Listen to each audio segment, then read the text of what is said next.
we really enjoy it. Have no regrets whatsoever. When you walk into your front door, your back door, when you move in, you've picked out everything that goes in the inside. Everything is new.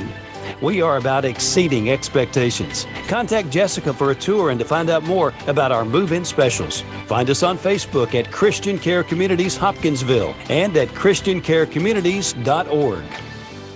Keeping you up to date is what we do with live local news every weekday. Experienced reporters staff our newsroom with over 200 years of available combined experience in local news. Alan Watts, Tammy Hancock, Ed Marlowe, John Godsey, Ann Petrie, Scott Brown, Eddie Owen, Annie Catron. Your News Edge has the largest newsroom in this area. Stay up to date with your WPKY News Edge team. Local news. Weekdays at 6:30, 7:30, noon, and 5. Black Patch Grill says, "Go Tigers. Good luck this season." Are you ready for a new adventure? Christian Care Communities is much more than a safe group of buildings for adults age 62 and older. It's about fellowship with others. At Christian Care Communities, our people are our most precious resource. The people are so nice, and I've never had any trouble with my good old officials here either. When you come here, oh my goodness, you're just pampered.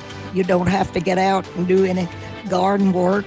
We've made a lot of new friends and get to talk to them and see what's going on with them. So we really enjoy it. Have no regrets whatsoever. When you walk into your front door, your back door, when you move in, you've picked out everything that goes in the inside. Everything is new.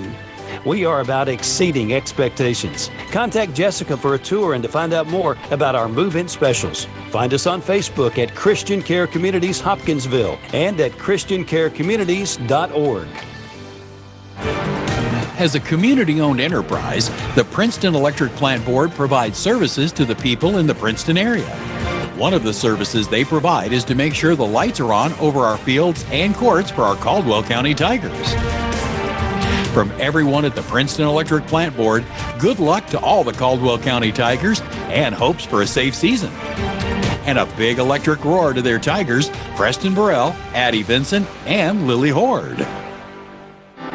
Chick-fil-A of Hopkinsville wants to salute the outstanding achievements of our area student-athlete. Each week, a student-athlete will be chosen based on academics, athletics, and achievements. Watch for the Chick-fil-A AAA Young Person of the Week at yoursportsedge.com. Academics, athletics, and achievements. The Chick-fil-A AAA Young Person of the Week at yoursportsedge.com.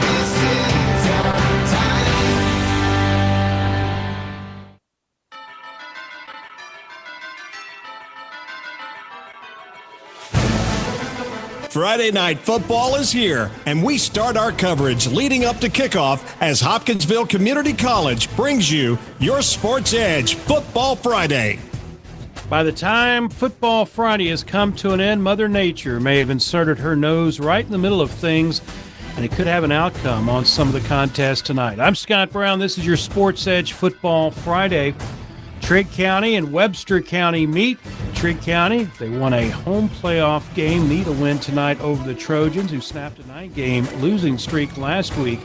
The big game in Class 3A District 1, Paducah, Tillman, and Union County. The Braves swept the Tornado last year on their way to advancing to the state semifinals, and they look to do the same again tonight against a Paducah team that's won 2 in a row. The playoff picture should come into focus a little better in Class 4A District 1. Hopkinsville will host Callaway County tonight. The Tigers needing a win to stay one game behind Logan County in the standings. Logan County stepping out of the district tonight to play Russellville. Madisonville needing a win over cross-county rival Hopkins Central if they want to keep their chance at postseason berth alive as well. Class 2A District 1, big matchup at Ty Holland Stadium has Caldwell County and Murray facing off. These teams played twice last year. Both games came right down to the wire, and there's no reason to think tonight's game won't be the same. Todd County Central is in Morgantown tonight to face Butler County. Rebels need a win if they want to keep their postseason chances alive. As you just heard, a lot of important games on tap tonight, and we will take a look at them when your Sports Edge Football Friday begins next. Proud supporter of Tiger Sports, Big John's Barbecue says, "Go Tigers." We continue our look at tonight's high school football slate with your Sports Edge Football Friday, brought to you by Hopkinsville Community College, the Trent County Wildcats, the Webster County Trojans. The Wildcats have been hammered the last 2 weeks to Paducah Tillman, and last week an uninspired 50-15 loss to Crittenden County as the Rockets rolled up over 550 yards of total offense. Trent County, a banged-up squad, several starters expected once again to sit out tonight's action as they get ready for next week's home showdown with Union County, what could be a preview of the postseason. First-year coach Chris Ezel not pleased with what he saw out of his team last week. He knows they have to get things back in gear this week. Second play of the game, offensive play of the game, one of our receivers goes out. Then you have to make some adjustments there, move some guys over. We're already down some guys between injuries from last week. And we get news at 5:30, one kid's being put into COVID protocol. This starts on defense and all the special teams. So, things like that. We're basically playing 11 varsity guys tonight. Typically, on a good Friday night, we're at full strength. We got 19 varsity guys.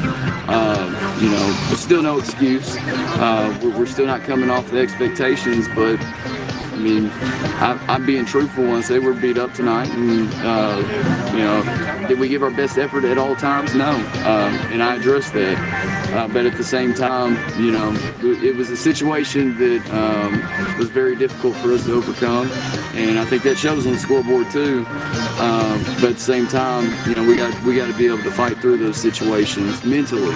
Not so much the physical part, but the mental part moving forward as a pro, which, it's stuff there's going to be times where you're trying to move in that direction and there's going to be setbacks, but we've got to move forward and continue to get better. Last week, Webster County snapped a 9-game losing streak. They beat Union Duggar of Indiana 48-18. For you movie buffs, Duggar is the team that Dennis Hopper's character Scooter Flatch called the picket fence play that was run to perfection in the movie Hoosiers. They beat Duggar in that game. Back to football, though. It was a big day rushing for Webster County's Noah Duncan, 109 yards and 3 touchdowns, as Webster County rolled up 353 yards of offense, by far their best offensive output of the season. Coverage of Trigg County and Webster County comes your way following your Sports Edge Football Friday on 106.5 FM WKDZ and online at WKDZradio.com. The Union County Braves. The Paducah Tillman Blue Tornado. The Braves haven't played since September the 24th when they thumped Crittenden County 50-22. They took a COVID win over Webster County on the first day of the month and had a bye week last week. That means Union County should be healthy and ready to go tonight against Paducah Tillman. The Braves are led by quarterback Cannon Sheffer, 962 passing yards, 9 touchdowns, and only 1 interception. Christopher Hughes, the big playmaker in the receiving corps, with 390 yards and 5 touchdowns. And of course, it seems like Corinthian Seals Portee has been there 12 years for Union County.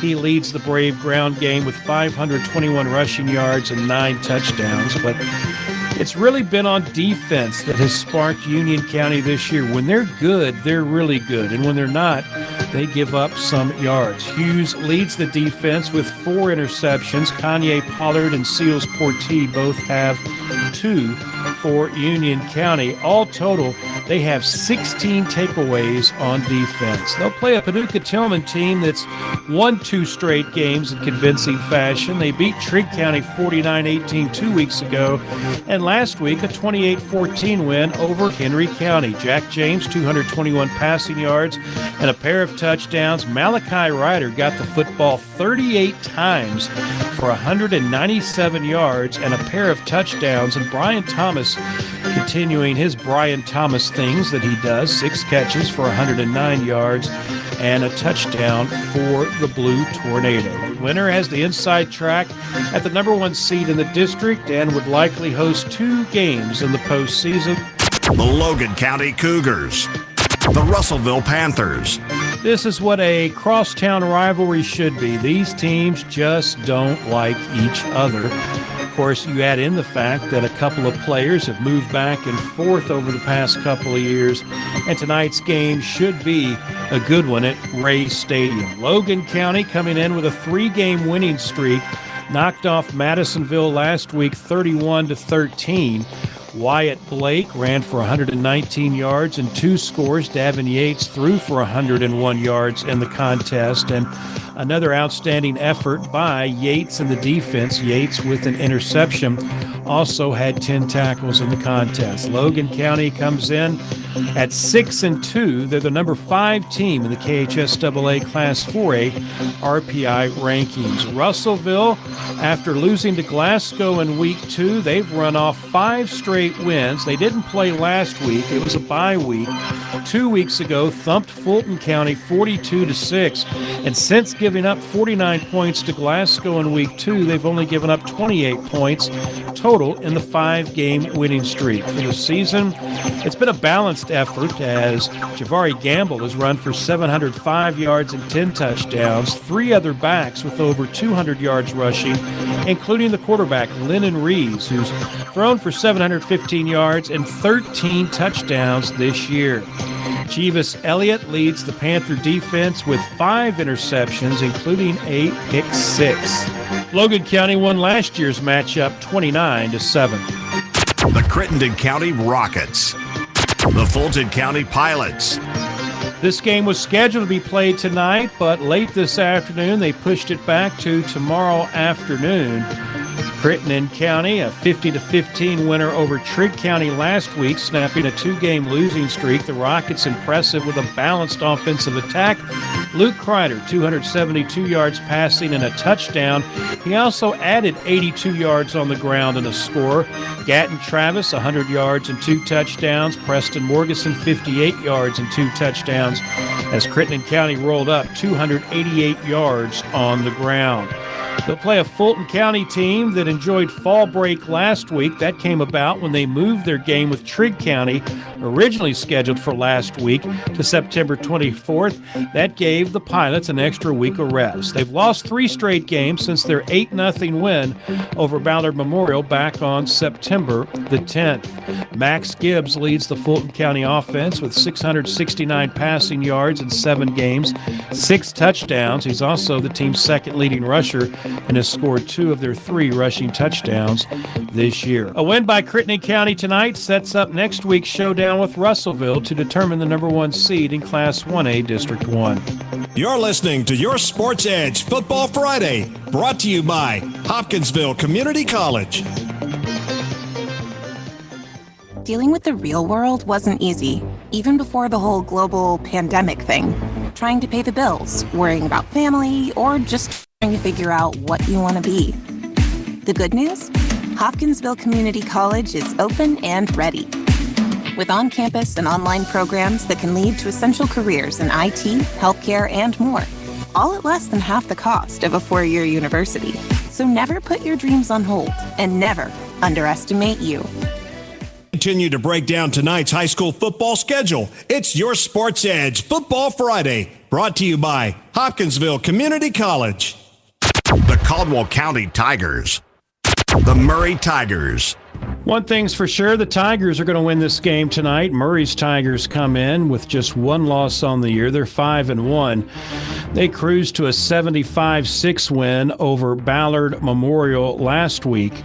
A big rushing game for several backs as 3 went over 100 yards. Rowdy Sokolowski, the quarterback, 191 yards on 6 attempts. Xavier Biggers carried the ball 4 times for 131 yards. Murray ran the football 33 times with 545 rushing yards and 11 rushing touchdowns in the game. That's Tecmo Bowl type numbers. They'll play Caldwell County. The Tigers of Caldwell County come in at 5-3. They rebounded from a loss to Mayfield with a 61-6 win over Fort Campbell last week. Just over 200 total yards for Caldwell County's offense, but they were playing on a short field. for most of the night. Luke Parker in at quarterback, 62 yards and a touchdown. Logan Smiley, a pair of rushing touchdowns. A lot of different players touched the football last week. Murray has a 3-game winning streak over Caldwell County. The winner of tonight's game will likely have home game in the first round of the Class 2A District 1 playoffs. However, Murray still has a game next week at Mayfield to determine the top seed. The Mayfield Cardinals. The Ballard Memorial Bombers. It's a tough matchup for Ballard Memorial tonight. They're winless on the season. They've only played 2 games in the past month. A 49-0 loss to Hopkins Central September 17th, and last week's 75-6 loss to Murray. Mayfield could just about name their score tonight, although they're likely not to put 75 points on the board like Murray did. Good news for Ballard Memorial. They got Fort Campbell next week and Muhlenberg County in 2 weeks. 2 good shots for them to get their first win of the season. Meanwhile, Mayfield just looks to roll on. They were off last week after a 35-16 win over Caldwell County 2 weeks ago. Mayfield 7-0, the number 2 team in the Class 2A KHSAA RPI rankings. After tonight, Mayfield will host Murray next week and then travel to Madisonville in 2 weeks. The Caverna Colonels. The Fort Campbell Falcons. The Purple Colonels of Caverna make their first ever trip to Fort Campbell tonight. Caverna with a 3-4 record on the field. Last week, a 42-34 loss to Red Boiling Springs, Tennessee. Cameron Buchanan ran for 165 yards and 3 touchdowns, also threw for 87 yards and a touchdown. In the loss by Caverna, he'll be the focal point of a Fort Campbell defense that has struggled this year. They've given up over 40 points in each of their 5 losses, including over 60 the last 2 weeks. Bright spot for the Falcons has been the play of quarterback Patrick Hayes, who last week scored his first rushing touchdown of the year. He has 258 yards to lead the Falcon ground game. After tonight, Fort Campbell will look to pick up a win next week against Ballard Memorial and in 2 weeks against Webster County. So the schedule easing up a bit for Charles Poole and the Falcons. The Todd Central Rebels. The Butler County Bears. It's a must-win for the Rebels tonight if they want a shot at the postseason. They've got another district game next week. It, too, on the road at Hancock County. Rebels opened the season with a win over Trigg County, and since then it's been 5 straight on-field losses. 2 weeks ago, a 36-0 loss to Owensboro Catholic. They were off last week. And the main issue for Josh Robbins and the Rebels is to get the ground game back up and going. After rushing for over 300 yards in the win over Trigg County in Week 1, they're averaging just 130 yards on the ground for the season. Amarion Riddick averaging 85 yards. He scored 5 touchdowns this year. Gavin Nolan has thrown for 643 yards and 8 touchdowns, but the combination of not getting the ground game going and giving up a lot of points, that's a recipe that flirts with disaster for Todd County. They'll face a Butler County team that's better this year. However, they saw a 4-game winning streak snap 2 weeks ago with an overtime loss to Hancock County and then a 48-12 loss to Owensboro Catholic last week. That has the Bears 0-2 in the district. Butler County, led by Jagger Henderson. The quarterback has thrown for 873 yards, ran for 319, has totaled 14 touchdowns. If he runs wild tonight, it's going to be a long night for the Rebels. A Todd County win likely gets them into the postseason, but they need to win tonight and then win next week at Hancock County to assure themselves of at least a 3 seed in the postseason. The Hancock County Hornets. The McLean County Cougars. Speaking of Hancock County, they will be at home tonight against McLean County. Hancock County 5-2 overall. They're 1-1 in the district. McLean County 4-3 overall. They too 1-1 in the district. Hancock County after tonight, they will host Todd County next week. Meanwhile, McLean County has a tough one with Owensboro Catholic. So A win by McLean County tonight, coupled with their September 17th win over Todd County Central, will put them in the playoffs for sure, despite that loss to Butler County. But things kind of crazy go nuts in Class 2A District 2. You're listening to Your Sports Edge Football Friday, brought to you by Hopkinsville Community College.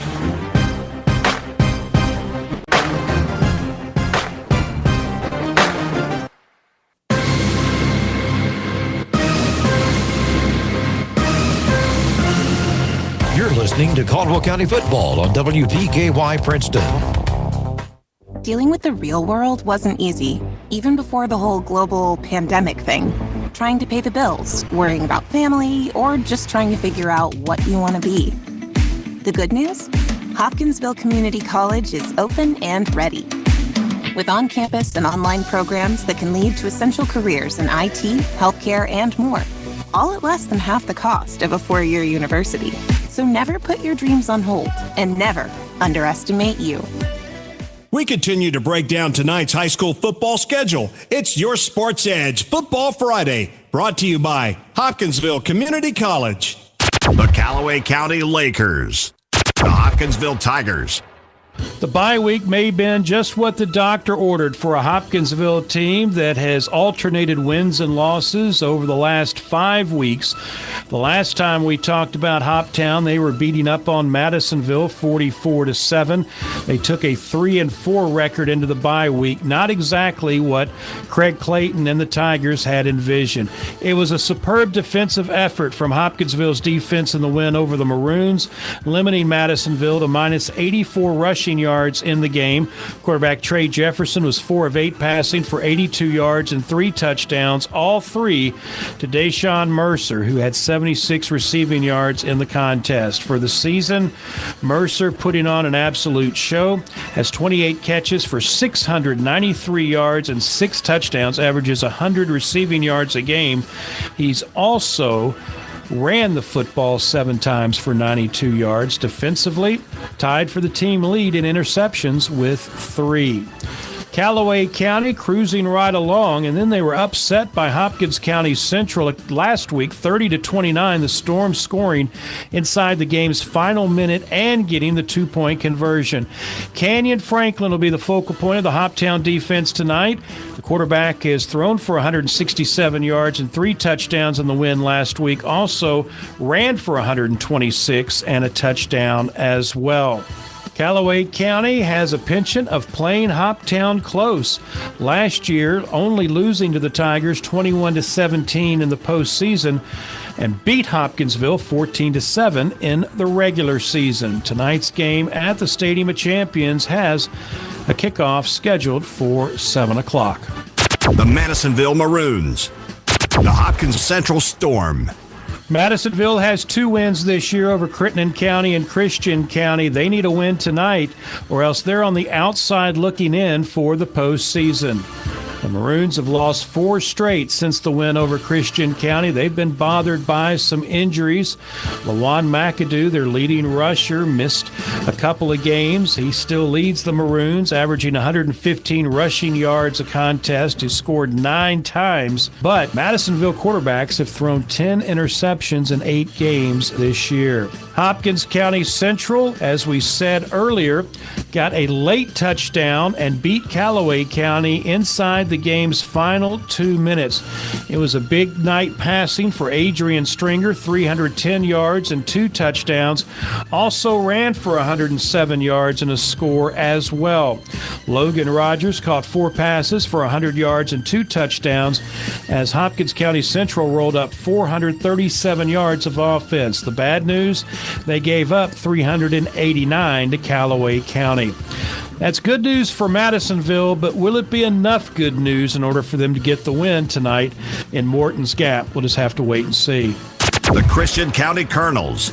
The South Warren Spartans. Last night, South Warren scored 35 unanswered points, went on to beat Christian County 51-20. Caden Veltkamp threw for 3 touchdowns for South Warren as they remain unbeaten against Kentucky teams this year. If there is a bright spot for the Colonels, the 20 points is the most that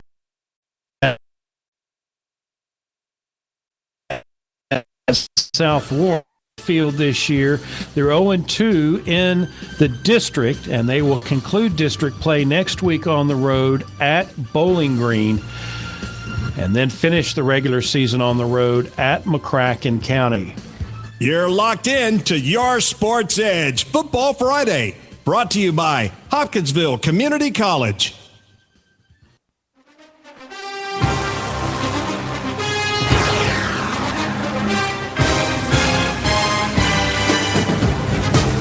Caldwell County and Murray square off for the 36th time in history tonight. Murray looking to extend its winning streak over the Caldwell Tigers to 4 games. Coverage of Caldwell County and Murray from historic Ty Holland Stadium is up next with the pregame show on WPKY 103.3 FM, 1580 AM. You can listen worldwide at WPKYonline.com. Coming up next, we head to the stadium for pregame coverage of the Caldwell County Tigers. This has been your Sports Edge Football Friday on WPKY 103.3 FM and worldwide at WPKYonline.com.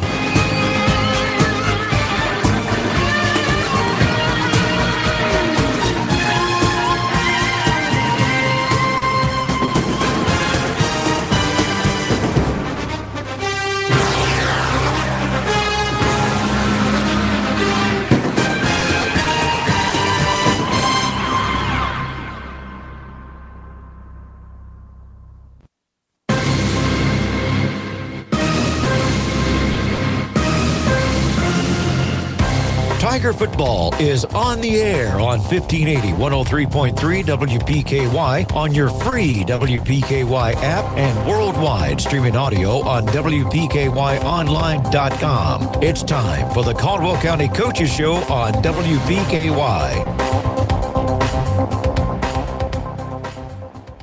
Good evening, Tiger fans, and welcome to the Coach Will Barnes pregame interview.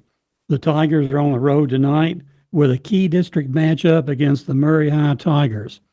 A win tonight by Caldwell County will go a long way in having a home field playoff game. Caldwell County comes into tonight's game with a 5-3 record, while Murray High enters with a 5-1 record. This is Bob Hayes and Coach Barnes, and I will be back after these messages to talk about tonight's game. You'll find over 30 years experience to work for you at U-Ride in Princeton. They are hometown proud and ready to serve your vehicle needs from start to finish, and they do it all safely. You'll find variety and quality vehicles along with on-the-lot financing. And of course, you can always apply online at uridesales.com. Stop by or call for an appointment today with one of their friendly sales staff at U-Ride on the Marion Road in Princeton, 270-365-3018. Hometown proud. Go Tigers! Planters Bank, located at 208 North Jefferson Street, is locally owned and operated with a strong, sincere focus on customer service. Planters Bank has a diverse team of seasoned professionals in Western Kentucky and Clarksville, Tennessee. Since first opening their doors, Planters Bank has made a name for itself as an energetic player in the financial services market. Stop by and talk to the friendly folks at Planters and find out about the You Choose Rewards program. Planters Bank, member FDIC and equal housing lender. Your local McDonald's wants you to know that they are ready to serve you for breakfast, lunch, and dinner. Dine-in or the drive-thru is always open, and they offer curbside pickup service. To avoid the wait in the drive-thru, you can download the McDonald's app and try curbside pickup. Stop in soon and enjoy breakfast, lunch, or dinner at your local McDonald's. Proud to be a part of this community. McDonald's of Princeton, proud supporters of the Caldwell County Tigers. Hey, it's Tess. Join me weekday mornings from 6 to 9. We like playing games, but we love making winners. Look at you go, girl! You did great, girl. You did wonderful. You got it! That's exciting. Everything you need to know and a whole lot of fun. Start your day with us. Right. Weekday mornings, 6 to 9. What station made you winner this morning? WPKY. WPKY in Princeton. WPKY. Go with the good old America, WPKY. Good luck to all our Tiger athletes this season from the Armory Gun Shop. Go Tigers. Give it your all. Back with Coach Barnes. And Will, before we talk about tonight's game, the festivities last week, senior night, homecoming, and a win over Ballard Memorial made it a nice weekend. Yeah, all that went well, and we were able to come out early and get ahead in that game, and that's what we wanted to do. So couldn't have gone much better, and we're glad all those things turned out well. And a chance to really, I think, get the whole football team into a game and kind of get the rust off of some of those kids that really haven't played much. Yeah, we're able to get some guys, especially some young guys, their first, varsity experience, and we've got some other guys that were late additions out on the field and got them some reps. So that's always good when you can do those things. And apparently we came through the game with no injuries or anything like that we have to deal with this week. Yeah, no, we're should be pretty healthy and good to go. Our opponent tonight, Murray High, is always a tough game, especially on their own turf. They play somewhat of on a quirky field. Part of the baseball field is included in the football field, and I guess you could say vice versa. It's just a weird setup down there. Yeah, it's definitely a unique setup, but it's usually a pretty good atmosphere down there, and typically we've had pretty tight games, so hope that happens again tonight. In entering tonight's game, we what do we know about the Murray High Tigers, about their offense, and looking at some of their records on the season? They really are a running team. So what type of offense will they run against us tonight? Yeah, they are a triple option team, which we don't see ever, and is a very unique offense. That takes a lot of discipline to prepare for, and really it's something that you can't give a really good look in practice, because there's we just don't do those types of things. We've got some option principles in our offense, but nothing like what we're going to see tonight. And the week of preparation was really important, and it's going to be a big challenge for sure. And really, when you look at the triple option, I know obviously there can be three different things can happen on a play. How much similar is the triple option to the veer, or are they? Yeah, so they basically run. I'm not sure their terminology, but our terminology, or what we've called it, is a midline option, which goes right up the center of the formation, kind of an inside veer, which hits more in that guard A gap area, and then outside veer, which is like outside the tackle. So they hit every single gap, and they're really well coached and really fundamental in how they execute it. Their quarterback is really a perfect guy for their offense, and it was a really good match. It's a new coach, and it was a really good match with his skill set and the coach's scheme. So he does a really good job. He's a good football player, and he's making a lot of those decisions during the play, and there's not very many times where he's making a bad read. The kid that we're talking about here is their quarterback, number 7, Rowdy Sokolowski, and we've seen him now 3 years, and you're right, he's a big kid, has rushed the ball 63 times this year for 709 yards, 9 touchdowns. They don't do much passing because obviously their running game has been effective. Yeah, they've obviously he's kind of the feature guy, but they've their fullback is very dangerous and gets downhill, and it's tough to tackle. And they've got a couple of guys at those wings that are also talented too. So it's not like some teams you play that have one or two guys. You've got to be able to be aware of where multiple guys are and what they're running up front. So very, very hard to prepare for sure.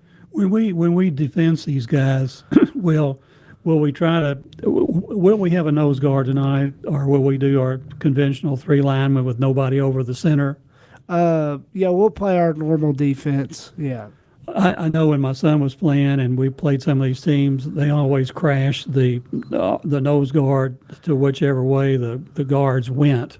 Yeah. I don't know if these guards pull a little bit tonight. No, they'll pull some, but a lot of their option principles are down blocking or depends on the play, getting up to linebackers.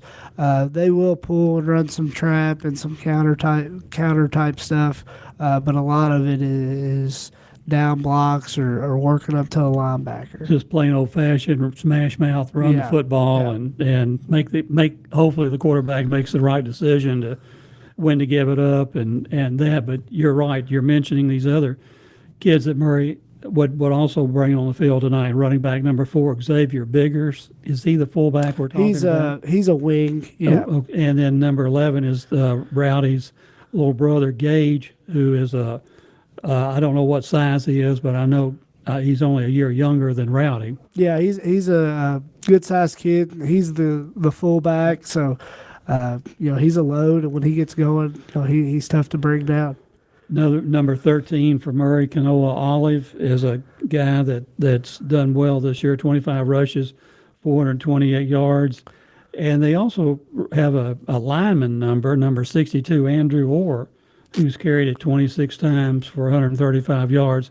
What's the significance of having him in the backfield? Is that? Yeah, I'm pretty sure last year he was a skill type kid that I think he played some linebacker, and I'm not sure, if they felt like he play some O-line and be able to play fullback some, but he's probably not. He's not your typical lineman that you would think of. He's not a Jordan Ladd. So to speak. Yeah. So Okay. I think he's kind of one of those kids that are probably in between being a running back receiver type and being an offensive lineman. And when we know that they don't pass the ball much, they really have only completed maybe 8 passes on the whole year. But you have to always be alert for that because he passed fairly frequently against us last year and maybe the year before.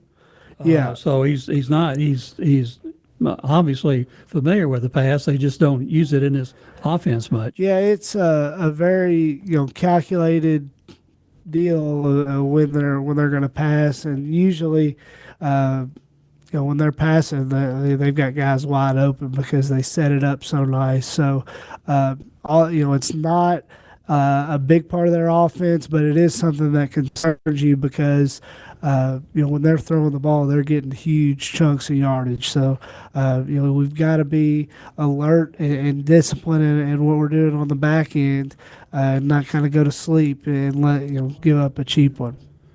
And that's right. That's one of the. I know this is obviously not the wing tee, but if you go to sleep on the wing tee, the ball can be past you in a heartbeat. Yeah, it's you're right. It's not the wing tee, but similar to playing wing tee type teams, you got to be really sound. You got to be really disciplined, and you can't guess at what's going on. You got to do exactly what you're coached to do, and that's what makes it difficult. And really, I guess when Sokolowski has the ball and making the read as to whether he wants to continue to carry the ball or pull it back and take the cut or have the following back to be able to pitch to, as opposed to having a bunch of handoffs in the backfield, the trickeration, misdirection, and all that. They do run misdirection out of this offense. Yeah, they've got a trap that kind of goes off of their normal base look. They'll toss it out there on sweep some. So it's not just strictly option. They've got a couple other plays, but the bread and butter, what they're trying to do is run the true triple option. And so who do we have to fear as a receiver? The bigger kid, I guess, looks like he's caught 4 passes this year, all of them touchdowns. Yeah, and they like to send him up the seam, and a lot of people have to play man coverage against when they're trying to defend Murray, and so they've been able to get some guys open against man coverage, and they'll slip him up the seam. He's a really good athlete. They'll throw a little screen to him. number 6 is a good-looking receiver that's does a good job blocking. Both their guys on the perimeter do a good job blocking, which is obviously a big part of their offense. When they get to the quarterback keep or the pitch, the blocking on the perimeter is really important. They do a really good job there. And when we're talking about this offense, we obviously have to compliment the offensive line who gets all this going and can open holes and that. What do we know about Murray's offensive line other than they must be fairly good at blocking? Yeah, they do a good job, and it's pretty impressive because their coach got hired right after, or I think during the dead period, so he didn't get to start till right there, coming off the dead period. So you can see they're getting better every single week and starting to play their best football right now. So, they've gotten a whole lot of reps and they do a good job. They're well coached, you can tell, and very disciplined in what they do up front. And that's been a look at the Murray offense, and Coach Barnes and I will look at their defense when we return after these messages. Are you ready for a new adventure? Christian Care Communities. It's much more than a safe group of buildings for adults age 62 and older. It's about fellowship with others. At Christian Care Communities, our people are our most precious resource. The memory care was everything that I had hoped it would be. My husband went for 3 years. He loved it and they loved him. And as a result, since he was happy, it made my life easier. And I got to do some of the events that are offered here on campus. We sold our house, moved here, haven't regretted it, because part of what you get for your purchase is you have the freedom of not having to worry about, well, who am I going to call for a plumber or electrician if I can't do it myself? We are about exceeding expectations. Contact Jessica for a tour and to find out more about our move-in specials. Find us on Facebook at Christian Care Communities Hopkinsville and at christiancarecommunities.org. Get the care that you need to stay mentally and physically well from the convenience of your home. Health First Community Health Center is doing their part to help stop the spread. They're now offering telehealth services to keep you healthy at home. Scheduling a virtual visit with your medical or behavioral health provider is easy. All you need is a smartphone, tablet, or computer and internet access. Contact their office for an appointment at 877-667-7017. That's 877-667-7017. At Health First, your health is their first concern. Tomorrow. Touchdown! Touchdown! Touchdown! Kentucky! I love this team. Coach Stoops and the Cats battle between the hedges for SEC East supremacy. Georgia Bulldogs and your Kentucky Wildcats. UK will take on Georgia tomorrow. Airtime at 12:30 on WKDZRadio.com and on 106.5 WKDZ. Heather Amin would like to wish the Tigers all the best of luck this year. Go Tigers. And we are back for the final segment of the interview. Will, what kind of defense will we play tonight against the Murray High Tigers? They play a 4-3 type defense, which we've seen a lot of 4 down front here the last few weeks, which with our running the ball a little bit more has kind of been, we've seen that more than we typically would. So that we've seen it enough this year, so it's nothing that we haven't seen. So that's good, but they do a lot of good things. They're very active on the defensive line and on the linebacker spots, and they do some things in the secondary coverage-wise that is really not unique. It's really starting to pick up. It was, I think it's really common in college, and then now it's kind of trickling down to high school, where they try to take some things away and makes it tough scheming because they're of how they play their defense. So they do a really good job on the defensive side of the ball as well.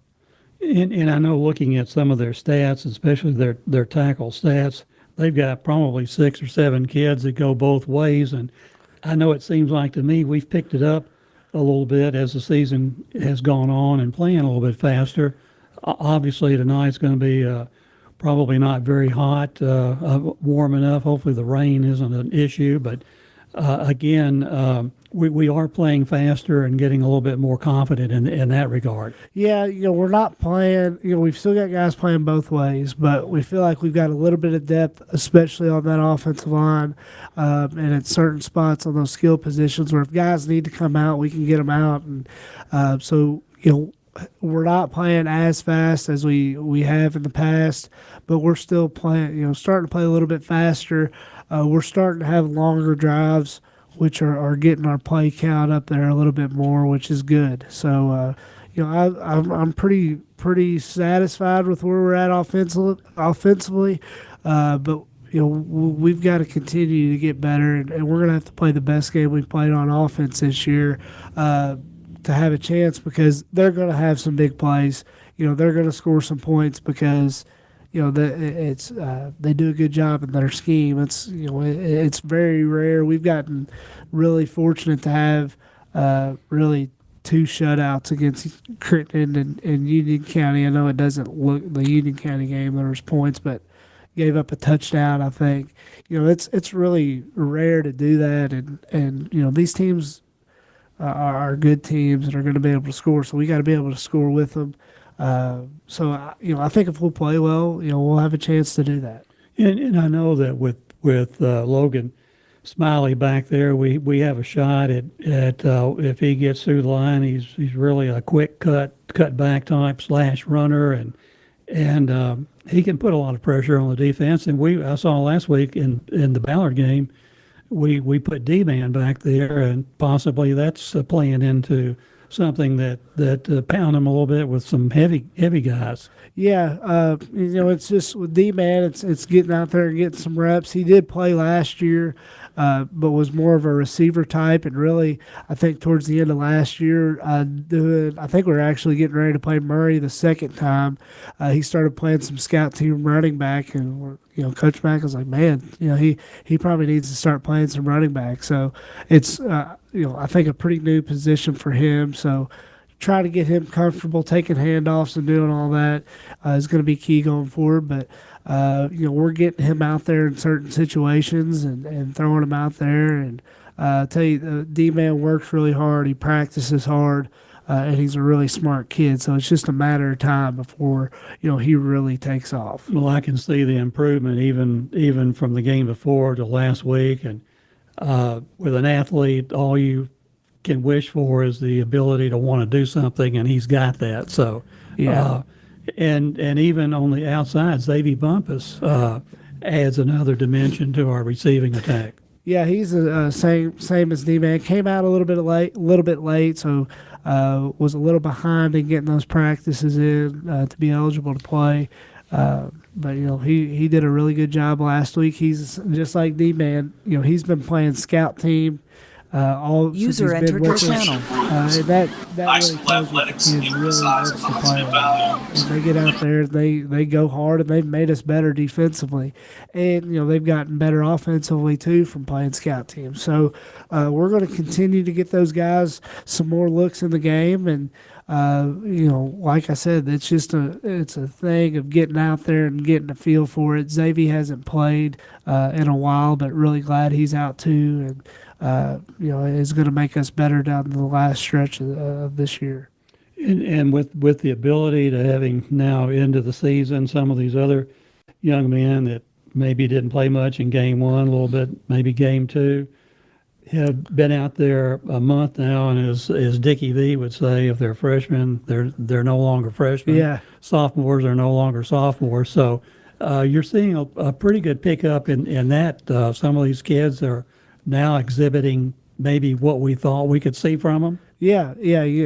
Some of those younger guys like Gus Fox, you're right. They're basically, typically, as a sophomore, they may have played a game or two as a freshman. At the varsity level, Gus has played 7-8 games and played a couple scrimmages. Same thing with Luke Parker. So you're right. Those guys have matured and they feel more. You can tell they feel more comfortable when they play, and that's when you've got talent. Got some talent. It's just a matter of getting out there and kind of getting the swing of things. Speaking of Luke, I thought he really threw the ball well last Friday night. For his first touchdown pass was part, Jack threw the ball well. First pass to Luke was threaded the needle really well. He didn't have much of the end zone to work with, and to Luke's credit, he caught the ball. Jack got it where it had to be. Yeah, really good job, and something we've kind of worked on, and Jack's continuing to get better. Really proud of the season he's had on both sides of the ball, and the toughness and leadership he brings to our team.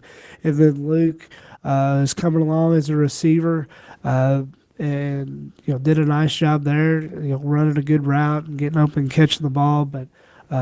His future is going to be at quarterback, down the line, and you saw a little bit of glimpse of that last Friday, and he's going to get better the more reps he gets. He was out there a little bit he was out a little bit at the beginning of the year and lost out on some reps, but he's really come back and done a good job, and really excited about the progress he's made and what the future looks like with him. And I have to agree, he looked well last week when he was in the at the quarterback position, and with 3 more years to go, I think obviously with his size, and he's going to get stronger, throws the ball well right now. So that's very encouraging. Practice gone well this week for you, Will? Yeah. We for the most part had pretty good practices, and with the way they play offense and us not being able to simulate it perfectly, we spent a little more time looking at film and walking through some of those things, and hopefully that helps tonight. And they're going to have big plays. They're going to score some points. That's what happens when you play good people, and we've got to be able to respond and match them. And I like where our team's at. I feel like we've continued to get better, and hopefully we get better tonight. And if we'll do that, I think we'll be all right. In entering into the game tonight, Will, we're all probably 100% ready to go. Yeah. No injuries to no aches, pains, or bummed ankles or anything like that. No, we're maybe a little nicked up, but nothing serious. Everybody is available and ready to go. And your final thoughts before we head into tonight's game? This is another one of those games that's when the schedule comes out, you're kind of working towards this game. Obviously we would have liked to have beaten Mayfield and have a chance to beat Murray to be the 1 seed of the district. That didn't happen, but we've got a chance tonight to get a district win, and if things, hopefully, if that happens, we're able to get a win. Hopefully get a first round playoff, depending on how this thing shakes out next week. So that's a really big deal, and anytime you play Murray, it's going to be a big game. It's going to be a heavyweight type fight, and the last 2 years we played them 4 times, and at least 3 of them have been really good ball games. So we got to be ready for a 4-quarter deal tonight, and I'm excited about it. Well, and as we say, playing Murray anytime, you better know how to strap it up and buckle the chin strap, because it's going to be that kind of game. And the other thing that we have to deal with tonight, we're their homecoming opponent. Yeah. So, 2 years ago, I guess they had senior night. We were over there, so we'll warm up back there on the baseball field a little bit and do our normal deal. So that's no big deal. I just hope they use white paint to mark the yard lines tonight, rather than black as they did last year. I just thought, and last year I think we played them on Halloween or the day before Halloween. Yeah. But anyway, that's going to wrap it up for this pregame interview with Coach Barnes. The Tigers have an important mission tonight here in Murray, Kentucky, playing for a potential home playoff game. I invite you to listen to the radio broadcast on WPKY-FM 103.3. The live stream will be delayed after the game is complete, and you can catch that on WPKYOnline.com. Join Dennis Stevens, Todd Griffin, and back from the disabled list, Gary Goodacre, and also John Miller, and me for the broadcast. For Tiger head coach Will Barnes, this has been your host, Bob Hayes, thanking you for tuning in to this interview. Now let's get ready for tonight's game as we go to the radio booth. Have you applied for Social Security disability benefits and been denied? Attorney Matt Schock in Princeton, Kentucky is ready to take on the Social Security Administration for you. Call him at 270-365-MATT. That's 270-365-MATT. With years of experience, he'll fight for your rights. He only gets paid if you get paid. Attorney Matt Schock is currently taking new Social Security cases. So call him now at 270-365-MATT. That's 270-365-MATT. This is an advertisement. Enjoy your favorite Mexican food at La Potosina Mexican Restaurant. They're open 7 days a week from 11 a.m. until 9 p.m., offering up all your favorite authentic Mexican dishes for lunch and dinner. Now you pair your favorite meal with your favorite margarita. Enjoy dining in or call in for carryout. Call 270-365-3848 to place your order. They appreciate your business and are ready to serve you in a safe atmosphere. That's La Potosina Mexican Restaurant. Princeton and Marion. Princeton Drugstore is proud to announce that COVID vaccinations are available at their location in downtown Princeton. Princeton Drugstore has been serving this area since 1886, and they're not stopping now to receive the vaccine. You can call or go online. The number to call is 270-365-5585. That number again is 270-365-5585. Or visit the website at princetondrugstore.com. Keeping you up to date is what we do with live local news every weekday. Experienced reporters staff our newsroom with over 200 years of available combined experience in local news. Alan Watts, Tammy Hancock, Ed Marlowe, John Godsey, Ann Petrie, Scott Brown, Eddie Owen, Annie Catron. Your News Edge has the largest newsroom in this area. Stay up to date with your WPKY News Edge team. Local news. Weekdays at 6:30, 7:30, noon, and 5. Bradley Furniture wishes all the Tigers good luck this season.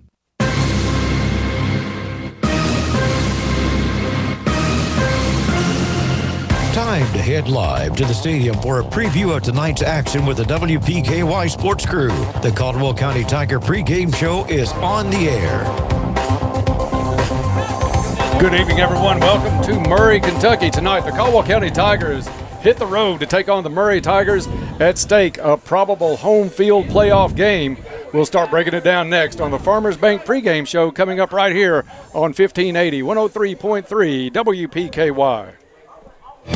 You'll find over 30 years experience to work for you at U-Ride in Princeton. They are hometown proud and ready to serve your vehicle needs from start to finish, and they do it all safely. You'll find variety and quality vehicles along with on-the-lot financing. And of course, you can always apply online at uridesales.com. Stop by or call for an appointment today with one of their friendly sales staff at U-Ride on the Marion Road in Princeton. 270-365-3018. Hometown proud. Go Tigers! We're your locally owned Benjamin Moore retailer. We're your store for quality with brilliant and durable paints in a variety of sheens and thousands of colors. We're your store for service with one-on-one advice for contractors and homeowners. We're your local experts, and we're here to help with all your painting projects. Benjamin Moore at Joyner Hardware on Main Street in Princeton. At Caldwell Medical Center, our transitional care patients receive the same care as they would in a skilled nursing facility, including physical, occupational, respiratory, speech therapies, and more. Every situation is unique. We help our patients reach their personal goals for independent living, all delivered with the care and compassion our patients deserve. Right here, close to home. For more information, visit caldwellmedical.com. Tomorrow. Kentucky! I love this team! Coach Stoops and the Cats battle between the hedges for SEC East supremacy. Georgia Bulldogs and your Kentucky Wildcats. UK will take on Georgia tomorrow. Airtime at 12:30 on WKDZRadio.com and on 106.5 WKDZ. Good luck, Tigers. Have a great season. Treasures Remembered. Hello, everyone, and welcome to Murray, Kentucky, Ty Holland Stadium. Dennis Stevens, Bob Hayes, John Miller up in the booth. On the field tonight, Todd Griffin, and welcoming back Gary Goodacre tonight after a couple of game absence. And tonight, the Caldwell County Tigers take on the Murray Tigers. At stake tonight, the likely home field playoff game between these two teams, barring an upset next week with Murray and Mayfield. So, Bob, a lot on the line tonight, but I think the thing that's hanging over everybody's heads literally is the weather tonight. Started raining about 10 minutes ago here in Murray. It was a light rain, slacked up a little bit now. But the forecast is for a chance for some considerable heavy rain and maybe storms middle part of this first half, and we're hoping to get this game through and not have any delays in it. But right now we are just playing not only against Murray but against Mother Nature. We're definitely at the mercy of Mother Nature, Dennis, and who knows how this is going to go as far as weather-wise. It could break off a little bit here, a little bit there, or it could really descend upon Ty Holland Stadium. And it's already, you can see some water on the field where it's puddled up. Obviously a heavier rain before we got here. So it's going to be a game where it's going to get sloppy, in my opinion.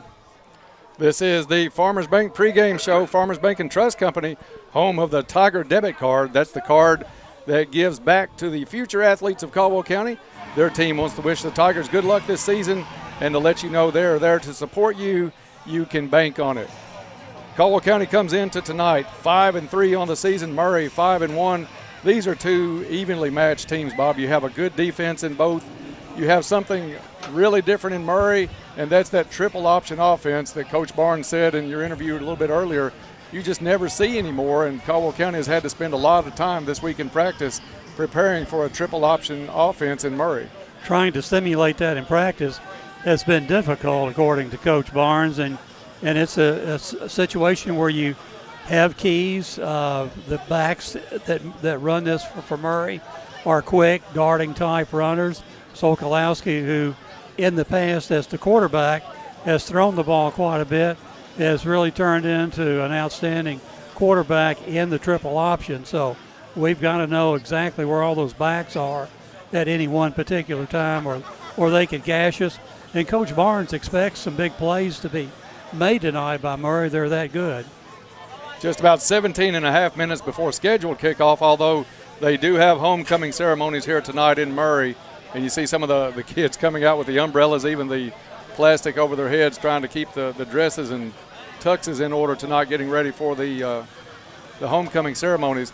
Bob, take a look at offense a little bit for both these squads. It's a team in Caldwell County that early in the season we wondered when they would get points, how they were going to get points.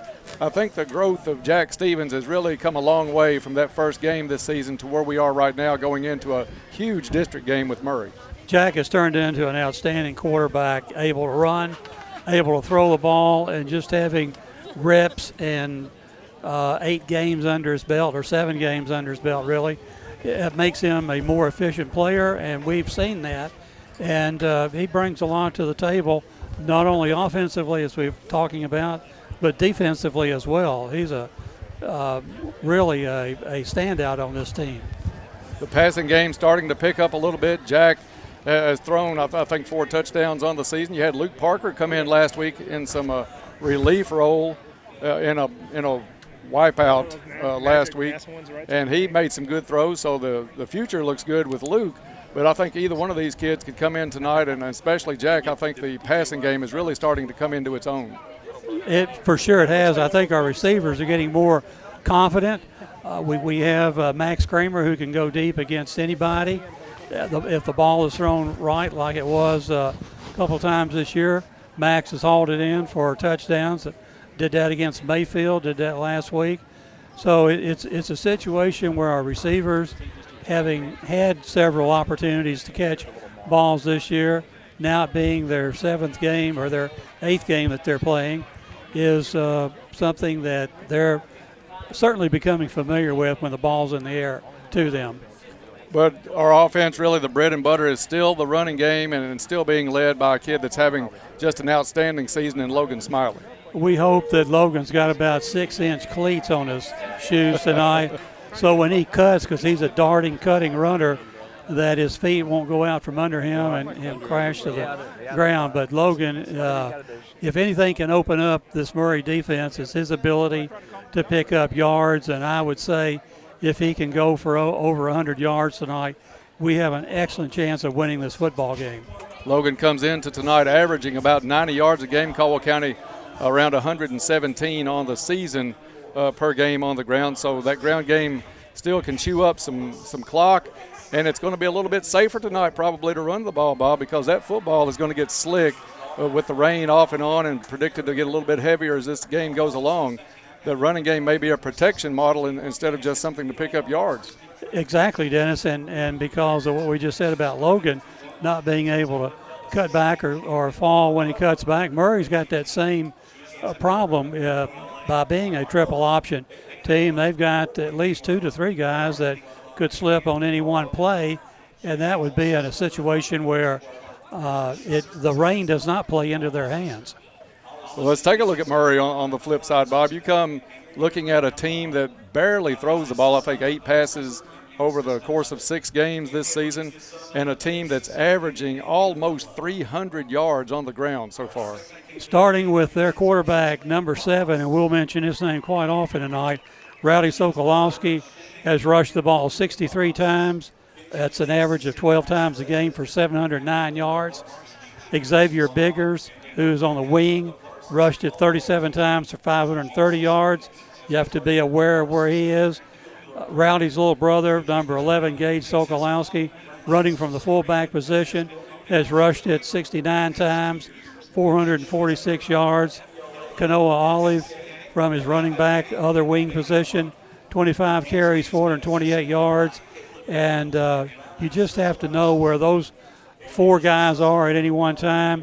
And as we mentioned earlier, Xavier Biggers, only 4 receptions this year, but all 4 of those receptions have resulted in touchdowns. So as Coach Barnes said in the pregame, when they complete a pass, it's usually going to gash you. So we want to be sure that we cover, and we'll more than likely be in man-to-man coverage on defense. Just under 13 minutes to go before we kick this one off tonight between Caldwell County and Murray. Caldwell County will be in the blue pants tonight with the white jerseys, blue numbers, all black with the black helmets for Murray High tonight. Bob, let's take a look before we go down to our first visit with Todd. Let's take a look at tonight's injury report brought to you by Caldwell Medical Center. Caldwell Medical Associates Orthopedic Clinic is your one-stop shop for orthopedic care to get you right back out on the field. Our skilled team of providers have the experience and knowledge to treat and diagnose a wide range of orthopedic services. Caldwell Medical Associates is a proud sponsor of Caldwell County Athletics and the injury report, Bob. Everybody, according to Coach Barnes, is ready to go. A few little nicks here and there, but not enough to keep the player out of action. So we're good to go, and we know, Dennis, that we've had the coin toss, which is brought to us by Farless Realty. Are you ready to sell your home? Call Farless Realty today and let a realtor sell it for you. Ready to buy a home? Don't waste precious time. Farless Realty can help, and interest rates are still reasonably low. They will work hard to find you a home that will fit you and your family and your budget. Contact Farless Realty at 270-365-5058 or stop by 323 South Jefferson Street in Princeton. Check out all their listings on Facebook and at farlessrealty.com. We think when they were flipping at midfield a while ago, we saw the referee point to Coach Barnes' shoulder, so we're assuming he won. We don't know whether he elected to defer or whether he wants the ball. We'll find out shortly. The general practice is to defer if you do win that, but we will find that out in a minute. Tonight's Go Green reports, Go Green Field reports, are brought to you by Go Green. Princeton Nursery and Lawn Care is doing a great job. Adam French leading that business, and we appreciate him coming on board this season for Caldwell County football. Bob, you want to decorate with pumpkins, with mums, anything like that, landscaping needs, check out Adam at Princeton Nursery and Lawn Supply, because they have everything you need, and also fall is the best time to seed and landscape, so don't forget those mums and pumpkins. And time now for our first Go Green Field report. Let's send it down to Todd Griffin on the sideline. All right, Dennis, thanks. We're down here at Ty Holland Stadium getting ready for the Tigers and the Tigers tonight. A home playoff game probably on the line tonight, although Murray still has to play Mayfield, so anything could kind of foul that up just a little bit. But weather report right now is pretty good. We had some light rain showers about 10 minutes ago, but those have moved through. Of course, if you look at the radar, there's just kind of rain moving in from different directions, and I'm afraid that's just something we're going to have to look at all night. But Not really sure, to be honest, which side the weather helps tonight. You would think Murray wanting to keep the ball on the ground. Maybe they prefer a wet track, but Caldwell County's been mostly a running team this year as well. So one interesting thing to look for tonight, though, is the game plan of the Tiger offense. You know, we've seen them a lot this season go with a game plan of where they're a little more deliberate and trying to take some time off the clock. But tonight might be a night, Dennis, where the Tigers might try to hurry things up a little bit tonight and see if they can kind of get Murray off kilter a little bit. I'm sure Coach Barnes probably has something up his sleeve tonight to try to disrupt that Murray offense, especially that ground game by Murray, averaging 293 on the season per game. So we'll see how that pans out. But, Todd, you're right. This field is right now in pretty good condition. Bob noticed a couple of wet spots down here around the 20-yard line on the left end of the field here. So we'll see how that goes tonight as far as footing. But just about 9 minutes left to go before we kick off. Todd, we're looking for a good game here, and you said you had it right. There is a game next week between Murray and Mayfield, but by the looks of everything, Mayfield has one of those teams where you expect nothing in the loss column till at least deep in the playoffs. So this is a big game tonight for both squads, and they know what's on the line. Well, and I was going to make another point about the field, Dennis. It kind of goes downhill if you're going over here toward the hospital, so sometimes it's advantageous to be going that way. Now the national anthem here.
Yeah, guys, this stadium is kind of a throwback. We're in the outfield of the baseball field actually here at Ty Holland Stadium, and, you know, the field does slope a little bit, so you go back to the day, and one of the reasons you could kind of pick which end you wanted to defend is because of things like that. So, you know, maybe that's something that comes into play tonight when you win a coin toss. Do you want to go uphill or downhill in the first and second quarters? Absolutely. Every field like this that we go to, someplace along has a little character, like the corner of the Tigers soccer field on the far end down there. So every little field has its quirks, but this one is going to get a little bit wet and probably a little bit wetter before this game is over tonight. Just about 6.5 minutes before we kick this one off. Bob, we were watching some of the kids in the warm-ups, especially special teams for Caldwell County. A kid that we've mentioned week in and week out that plays a huge part for this team is Blake Viverette, and he was absolutely bombing some warm-up punts as the game as the players were getting ready for tonight's ball game. And we're getting a little corrections on the rosters here for Murray High. Officials are at the center of the field as we get ready for this one tonight between Caldwell County and Murray. Caldwell County at 5-3 on the season, and Murray at 5-1. Let's see. I'll tell you what, let's take a timeout, John, and we'll be back after this break with the rest of the Farmers Bank pregame show right here on WPKY. Hello, I'm Jason Redford, Community President, First Southern National Bank. When First Southern National Bank says we believe in you, it means we also believe certain things about you. We believe that you want to live a life of margin, where you can balance spending, saving, and giving. We believe that you want to make wise financial decisions to enable that kind of living. Because we believe in you, we are here for you every step of the way. Visit fsmb.net to learn more. Member FDIC, Equal Housing Lender. October is Cooperative Month. What's a cooperative? Well, it's an organization formed by volunteers to achieve a goal for the common good. Pennyrile Electric was established in 1937 to provide electric service to just a few hundred people. Today, Pennyrile Electric provides power to nearly 50,000 members in 9 counties. That's 5,000 miles of line on over 100,000 poles. Pennyrile Electric. We're owned here. We live here. We work here. And we serve here since 1937. Now more than ever, we value time with family, and we reflect on the time we wish we had spent when we could. Pennyroyal Hospice makes it possible for you to spend quality time at home with your loved one in the most crucial time of their life. Pennyroyal Hospice is taking even more safety precautions during this time to ensure your safety. Pennyroyal Hospice. It's about living to the fullest. Hey, it's Tess. Join me weekday mornings from 6 to 9. We like playing games, but we love making winners. Look at you go, girl! You did great, girl. You did wonderful. You got it! That's exciting. Everything you need to know and a whole lot of fun. Start your day with us. Weekday mornings, 6 to 9. What station made you winner this morning? WPKY. WPKY in Princeton. WPKY. Go with the good old America, WPKY. Good luck to all Tiger athletes from Bella Marie Boutique. Go Tigers!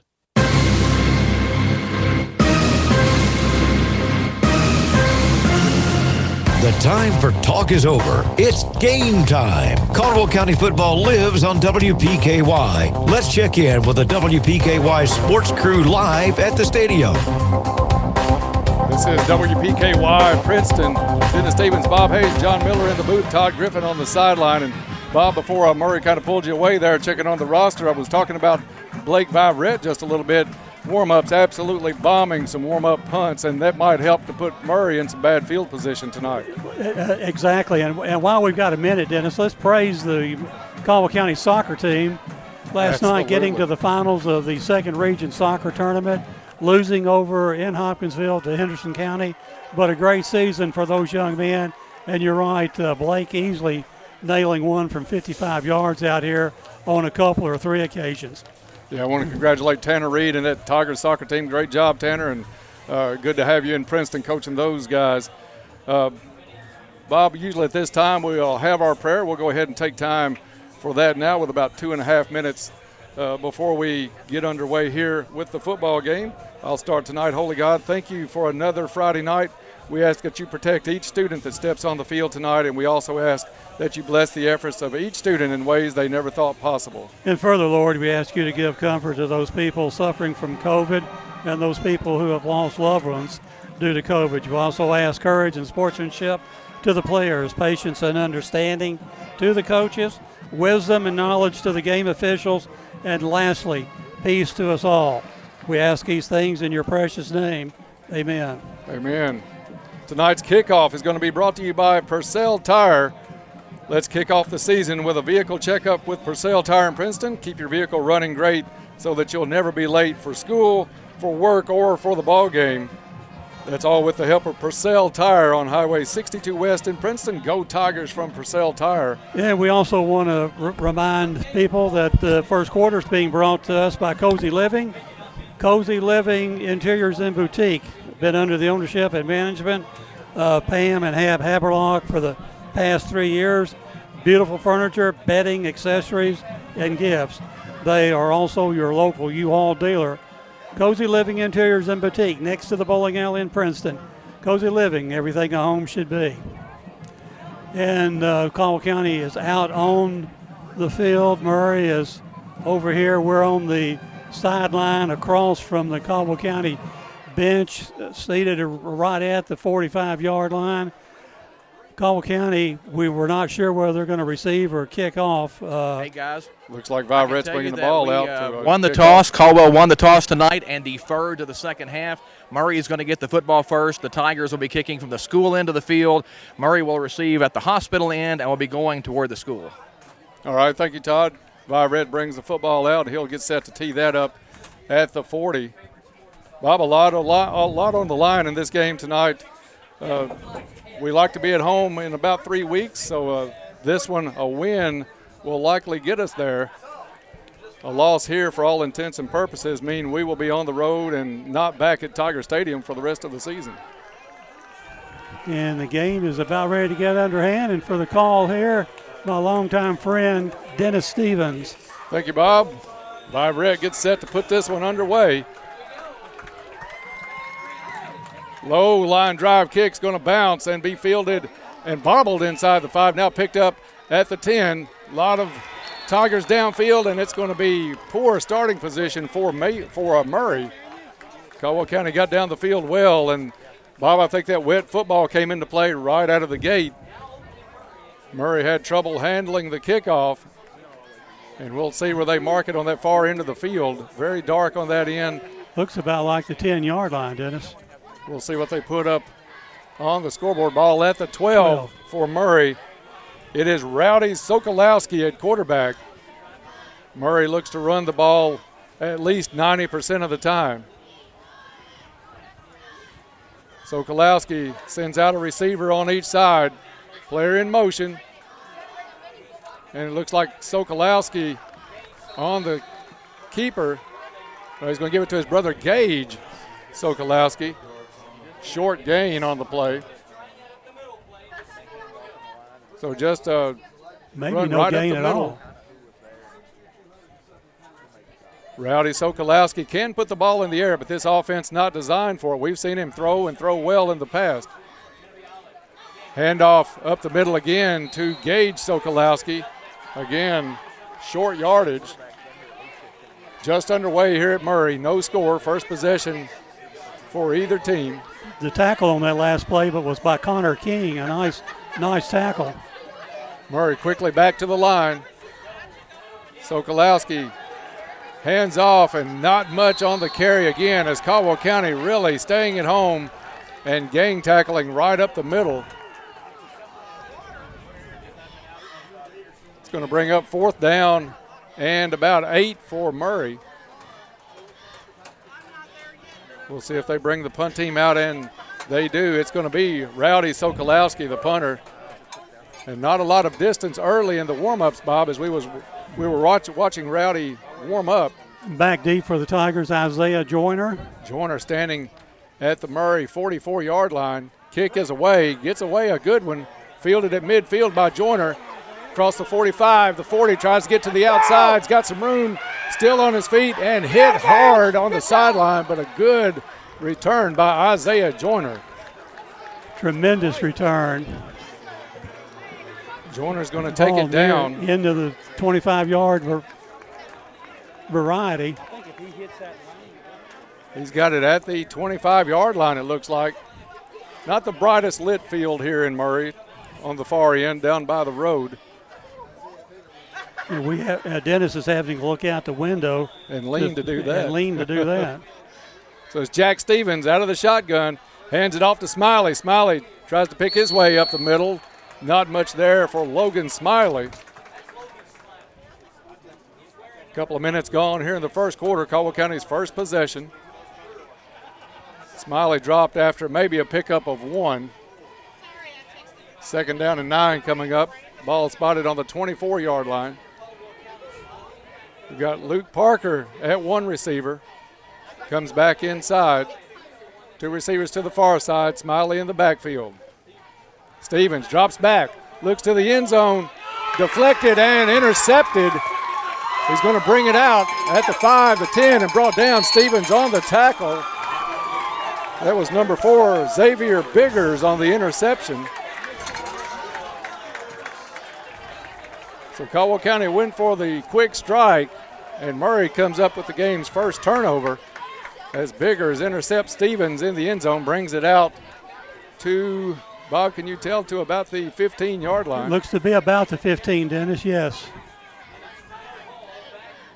So Murray still back deep in their own end, but the interception hands the ball over to the homestanding Tigers. So Sokolowski keeps it himself, breaks the line of scrimmage, gets out around the 35, 40, and brought down. Isaiah Joyner in on the tackle, along with Jameis Carnahan. So Sokolowski gets Murray up where we can actually see out of the dark. Murray with the first down. Pickup of about 23 yards on that play, Dennis, so he is dangerous. Just about 9 minutes to go still in the first quarter. No score here in Murray. Sokolowski with the handoff to his brother Gage. Pretty good gain on that play as they get out close to midfield. We'll call it down at the 48-yard line. Gage Sokolowski, a junior, and Rowdy the senior. Gage has pretty good size, Bob. Not a small kid, really fast. But you've got 3 or 4 kids for Murray that average over 70 yards a game. Gage Sokolowski, one of those. Under center this time, Rowdy Sokolowski gets it out to Biggers on the pitch. Biggers looking for some room across midfield and out of bounds in Caldwell County territory. And the gain is good enough for a first down for Murray inside Caldwell County territory at the 47. So 1st and 10 as Murray is getting that ground game wound up. He faked the handoff to Gage Sokolowski up the middle and made the pitch out wide to Biggers. Biggers just a sophomore. Sokolowski with the handoff. Again, a good gain of 4 to 5 yards. That's Gage Sokolowski. 4 yards on the play. Just that slow, methodical handoff, which we stopped the first 3 plays to open the game, but right now Murray has got it a little bit figured out what they want to do. And for a running team, a pretty fast-paced offense. Sokolowski takes a snap, hands off to Gage, and then helps push his brother from behind for a pickup of maybe a yard or 2. Let's go down for a Go Green field report here in the first quarter with Todd Griffin.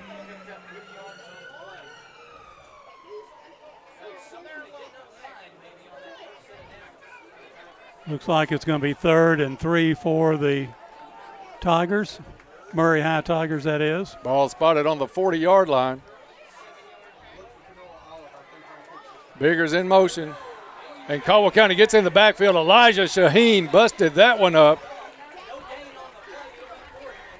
Shaheen tackles Gage Sokolowski, no gain. And as precise as this ball handling is, Dennis, with a wet ball, maybe we can look for a fumble or 2 tonight, the way they handle it. Yeah, you're really Rowdy Sokolowski is really holding that handoff to Gage Sokolowski, being able to pull it out if he wants to. If he wants to take it himself, switch it over to Biggers. That's that triple option offense that we talked about. So you're right, Bob. You get 4 hands on a football that's wet, you never know. Sokolowski under center. Play clock down to 2, and they do not get that one off. Flags come out. It's going to be a delay of game against. Well, they call or they get the timeout. Mm-hmm. So timeout on the field. No score. 6:14 left in the first quarter. Back after this on WPKY. KFC Princeton is offering their famous fried chicken and all the fixins. Just order through the drive-thru like you always do. The dining room is closed, but don't go hungry. Call KFC today at 270-365-9988. Your local KFC is located on the Marion Road in Princeton, offering carry-out service only. Customers, including truckers, are welcome and can come in and pick up carry-out orders. KFC, finger licking good, but be sure to wash your hands first. Keeping you up to date is what we do with live local news every weekday. Experienced reporters staff our newsroom with over 200 years of available combined experience in local news. Alan Watts, Tammy Hancock, Ed Marlowe, John Godsey, and Petrie, Scott Brown, Eddie Owen, Annie Catron. Your News Edge has the largest newsroom in this area. Stay up to date with your WPKY News Edge team. Local news. Weekdays at 6:30, 7:30, noon, and 5. Back to action as Murray fakes the handoff, and it's going to be Rowdy Sokolowski down to the 35. Bob, I'm not sure if they marked. Oh, they called the timeout. Excuse me. So I got that one. First down, Murray. They needed 3, picked up 5 as Rowdy Sokolowski puts Murray at the 35-yard line. Timeout brought to you by Travis Construction and Concrete. For all of your construction and concrete needs, it's Travis Construction and Concrete. Sokolowski is going to go under center. 1 in motion. Handoff to Gage Sokolowski. Pickup of a long one. So Murray's going to face second down and about 9 with 5:30 left in the first quarter. And with the ground attack that Murray has going, Dennis, the clock is really getting along here in the first quarter. 5 minutes and 23 seconds to play in the first quarter. Yeah, nothing even close to the sideline. And this has been a very quick first quarter. You're right, Bob. Murray back to the line of scrimmage. Wide receiver each way, but they're primarily decoys or blocking down the field. Handoff, or excuse me, pitch goes out to Biggers, trying to get to the outside across the 30 and pushed out of bounds. See where they mark him at the 27-yard line. Not a first down, but it's going to be third down and about 2 coming up for Murray. Murray had a couple of nice blocks on this side on the wing defenders. On that, we had him really almost bottled up for a 3-yard loss, but they were able to get the Tiger players down to the ground, and Biggers able to get close to first down. Bob, they're really deceptive on that handoff, even from up here in our press box position. Can you imagine on the field trying to keep up? As Sokolowski keeps it himself, now pitches and hit for a loss in the backfield. Number 13, Kanoa Olive. Caldwell County got in on that one, busted that one up, and the tackle back to near the 30-yard line. Did the ball come loose, they say? Well, I think we thought it did on the sideline. Apparently not. Go ahead, Todd. The ball did come loose. It was a fumble. Caldwell County recovered it. None of the officials saw it. Coach Will Barnes is livid over here. The referees just absolutely blew that one, guys. That ball was out clearly on the pitch.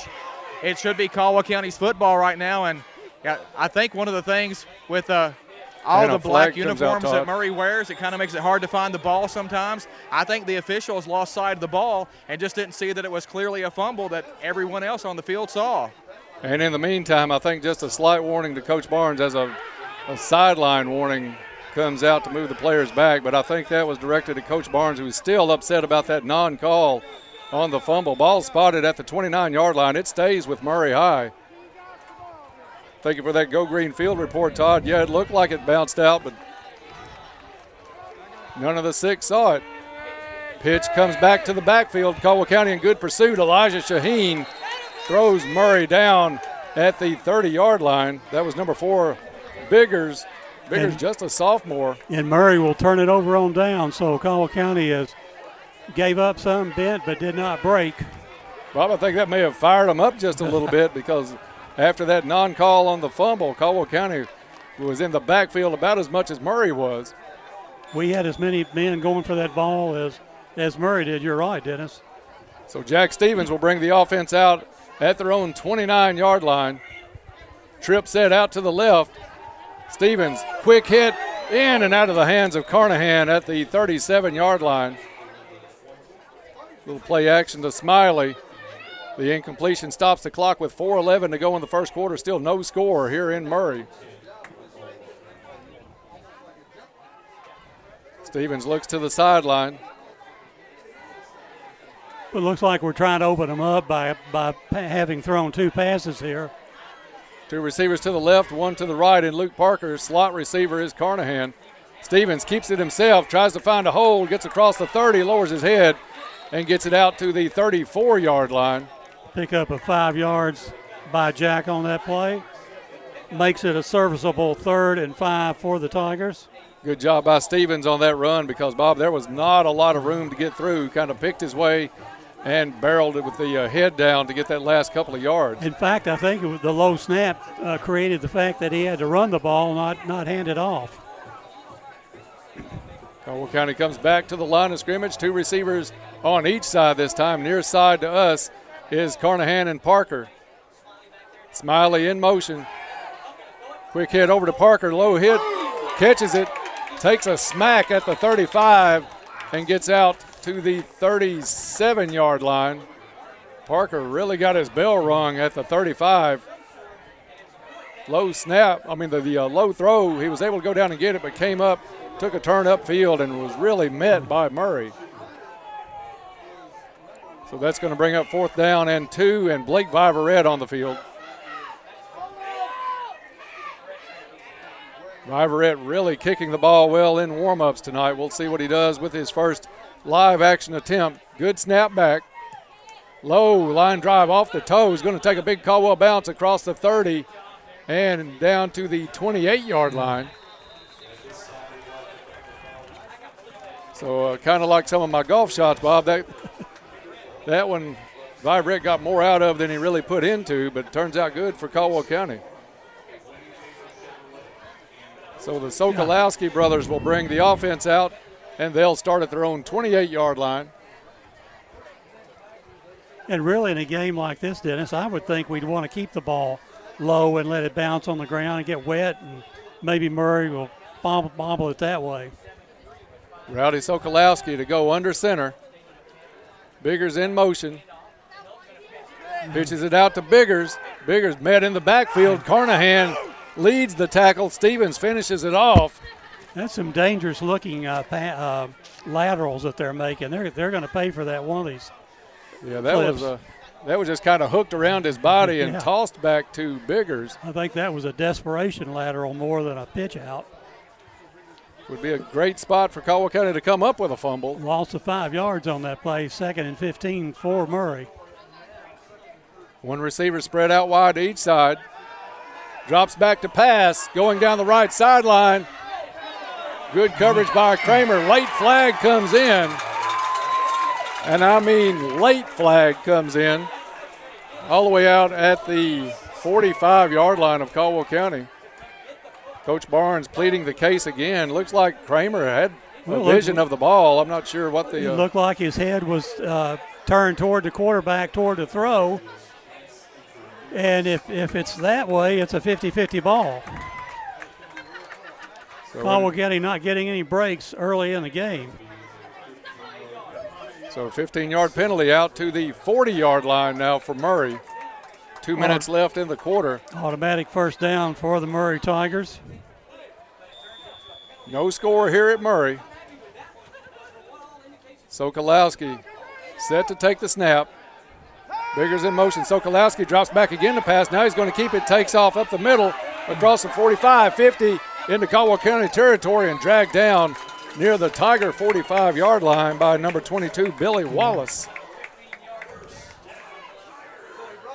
So Murray has shown pass 2 times. They threw the first one, showed pass again, and Rowdy Sokolowski took off with it down to the Caldwell County Tiger 45-yard line. I think they may be going to there, Dennis, to try to open up some running lanes for their runners. Gage Sokolowski in the backfield. Biggers in motion. Sokolowski takes the handoff, picks up maybe 2 on the play. Caldwell County's Elijah Shaheen in on the tackle. And a very quick first quarter is down to about 1:20 left.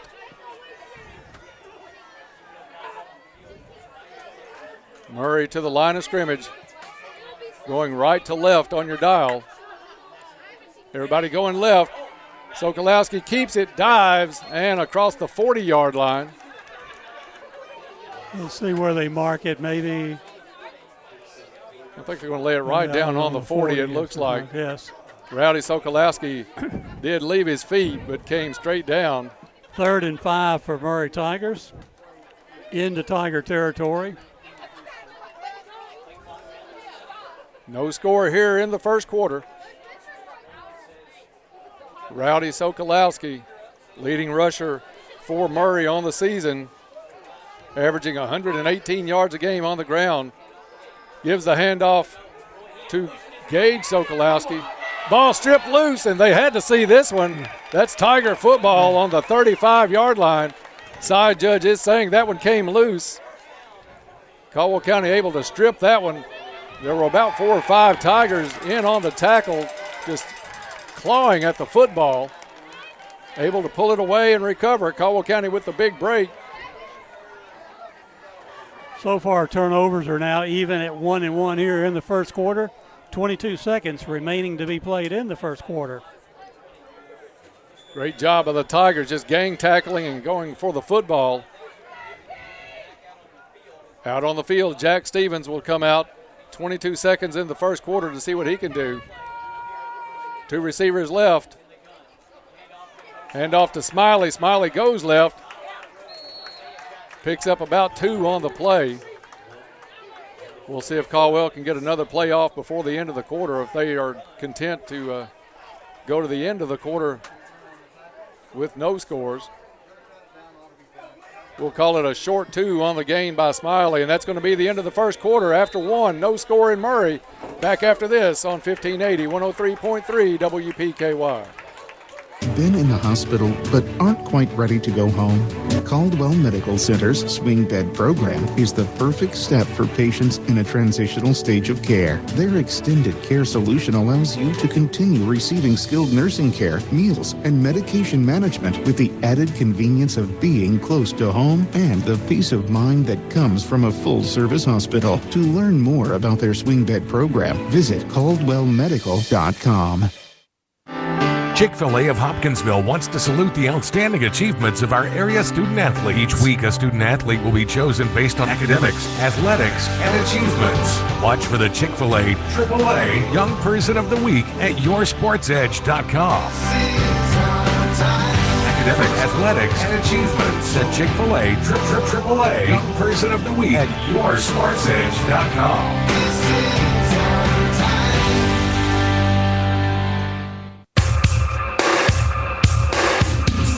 Back to Murray High. Start of the second quarter, no score here at Murray. And Bob, I'll let you tell the folks about our second quarter sponsor. Our second quarter is brought to us by Cozy Living Interiors and Boutique, located next to the bowling alley in Princeton. Stop in and see Pam. Pam's got a lot of inventory in that store. Also, Hab is your local U-Haul dealer. Cozy Living, everything a home should be. And now for the start here of the second quarter, the players on the field, Caldwell County lined up, ready to go, and for the call, my friend Dennis Stevens. Thank you, Bob. Also in the booth with us tonight, John Miller. Down on the field is Todd Griffin. We'll have some more Go Green reports coming up with Todd. Caldwell County faces second down and a long 8 to start the second quarter. Tigers now going right to left here in a very unique setting, Bob, with the football field shared by the baseball field. And we might be held up, Dennis, by this. We know this game is being filmed to be sold across the state, wherever you might want to subscribe. So I have no idea what else could be the hold up here of the game. Let's go down for a Go Green field report with Todd and see if we can straighten out what the delay is. All right, guys, I think I can help a little bit. They're trying to figure out exactly where to spot the football. I think the ball, they put it on the 36. Gary Goodacre was down here. I'm going to check with Gary to see where. Should be on the 37. Gary, where should the ball be? 2nd and 8 on the Caldwell 37. Correct. All right, so we're now on the 37, and we should be straightened out, guys. Tell Gary, great job. That's the same thing we had. So everybody's on the same page except the white and black shirts. So they have moved it up. 2nd down and 8 coming up, and good to have Gary Goodacre back after a couple of weeks' absence as he starts that new streak tonight. Stevens takes a snap, swing pass over to Carnahan. Catch is made. He's up the sideline, 45-50 into Murray territory. Nice run after the catch by Jameis Carnahan. Flag on the ground back here. And it's going to be a hold against Caldwell County, and this one's going to come back. Best offensive play of the night so far by the Tigers, and the hold is going to take it back. So, bad break for Caldwell County on that one. Interesting that they could see that hold, guys, but missed a block in the back the last time Murray had the football, and a fumble a while ago Caldwell had but didn't get. So I think the guys in the stripes kind of owe Caldwell County a couple of calls here. Yeah, especially after the fumble. That ought to be an easy get-out-of-jail-free card sometime tonight. Jack Stevens in the backfield with Logan Smiley. 2 receivers to his right, 1 to his left. Extra tight end in for blocking. Stevens drops back, wanted to let it go. Now faces some pressure, scrambles to his right, looks up the field, throws. Ball is incomplete, looking for Kramer. Good coverage by Murray. Would have been a once-in-a-lifetime catch for Kramer to go down with that kind of coverage that low to pick that ball up. But a nice effort by Max Kramer nonetheless. And Jack got free on that, but we thought he might run, but he saw Kramer and threw the ball. Great coverage, as you say, Dennis, on Kramer at that time. Just a real light shower starting to come down now in Murray. I looked at the radar between quarters, and Murray sits right between some showers right now on both sides. Stevens has Smiley to his left shoulder. 2 receivers to the left, 2 to the right, 1 far to the right side. And play clock runs out. It's going to be a delay of game, or it's going to be a false start. They could have got either because the play clock was down to 0. So false start by Caldwell County will cost them 5 yards. It'll be 3rd down and 24 coming up for Caldwell County from the Caldwell 21-yard line. Rain starting to get just a little bit heavier. Stevens out of the shotgun, rolls to his right, looks back left, swings it over to Kramer. Kramer catches it, hit, tries to shake a tackle, drags a tackler all the way across the 30 and down at the 32-yard line. I don't know what size Kramer's jersey was before the play, but it's a size larger now as Murray was holding on for dear life, and Kramer literally dragged the player across the 30-yard line. 4th down is going to bring out Blake Viverette, though. And, Bob, you can really tell the rain picking up here in Murray. When you see the umbrellas come out, it is heavier. Viverette with a good kick. It's going to bounce at the 30, spin, and fall dead at the 27-yard line. So just over a minute gone here in the second quarter. No score from Murray as these two teams are battling for what likely will be a home field playoff game in the first round of the playoffs. Well, the teams change side. Let's go down for another Go Green Field report with Todd Griffin. All right, Dennis, thanks. I can tell you the rain did pick up there for just a little bit, but just as quickly as it looked like we were all going to need to scramble and get some plastic to cover up our cameras, it's lightened back up a little bit. That was probably the hardest rain we've seen once the game started, but I think this is just something we're going to see pop up off and on all night. Murray back out on the field. It's Gage, Sokolowski, and Caldwell County again trying to rip that football. And, Bob, it makes me wonder, I think we can ask Coach Barnes maybe next week if we're trying to stand that player up and you know they're going to run, try to gang tackle and try to rip that ball out, if that's something they've worked on a little bit more this week, knowing that they were going to face primarily a run offense. Pick up a 3 yards on that play. Dennis makes it 2nd and 7 for Murray High. Rowdy Sokolowski goes under center, drops back, throws the ball over the middle, had a man open, had a step on Isaiah Joyner, and it's incomplete. And Rowdy threw that under some heavy pressure too, Dennis. That may have accounted for the overthrow. He was being chased by 2 Caldwell County players. I was having trouble picking out the number of Murray. That is number 6 that we don't have. Number 6 is Xavion Carmen. Xavion Carmen had a step on Isaiah Joyner, but overthrown. 3rd down and 7 coming up for Murray.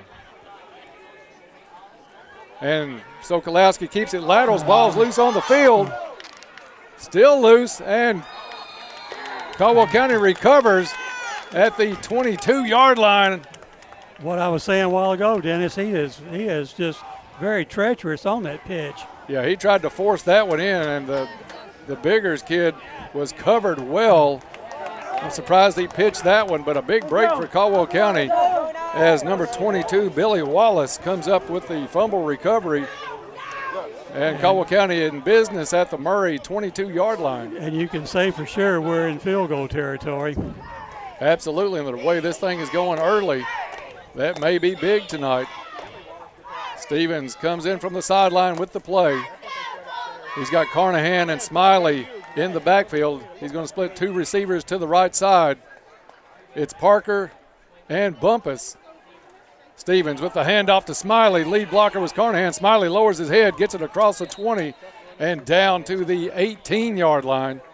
Nice up front blocking from Jameis Carnahan. Really helped open that one up. Also D-Man Thompson.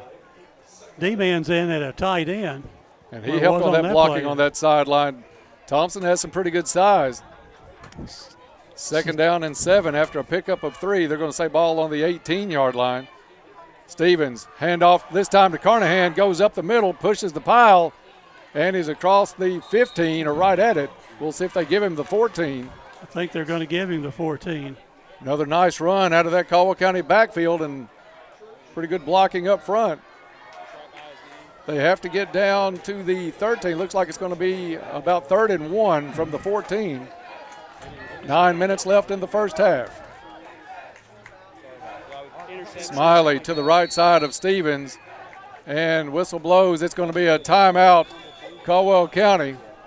Timeout on the field. We'll be back in 30 seconds. You're listening to Tiger Football on WPKY.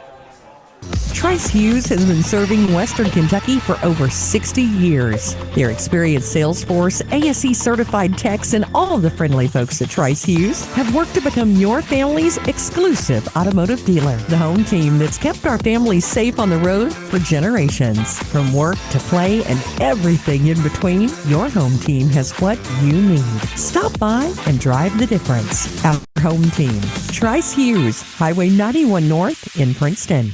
Herb Hayes Furniture and Mattress wishes all the Tiger athletes good luck this season. Go Tigers. Give it your all from Herb Hayes Furniture. Back to Ty Holland Stadium. Timeout on the field with 8:57 left to go in the first half. No score for either team so far here in the first. That timeout brought to you by Travis Construction and Concrete. For all of your construction and concrete needs, as well as driveways, porches, foundations, basement walls, decorative concrete, remodels, and more, it's Travis Construction and Concrete. Tigers come out 3rd down and 1 from the Murray 14-yard line. Smiley in the backfield with Stevens. He sends a trip set to the near sideline. Handoff to Smiley up the middle, breaks it back to the right, across the 10. Definitely a and first it is down. going to be a first down. First down is brought to you by Lake Barkley CrossFit. You can never be too healthy, too strong, or in too good a health. Lake Barkley CrossFit has classes designed for anyone at any fitness level and always free to come and try. And Bob, a nice cutback by Smiley as he took it up the middle, veered back to the right, and picked up that big first down.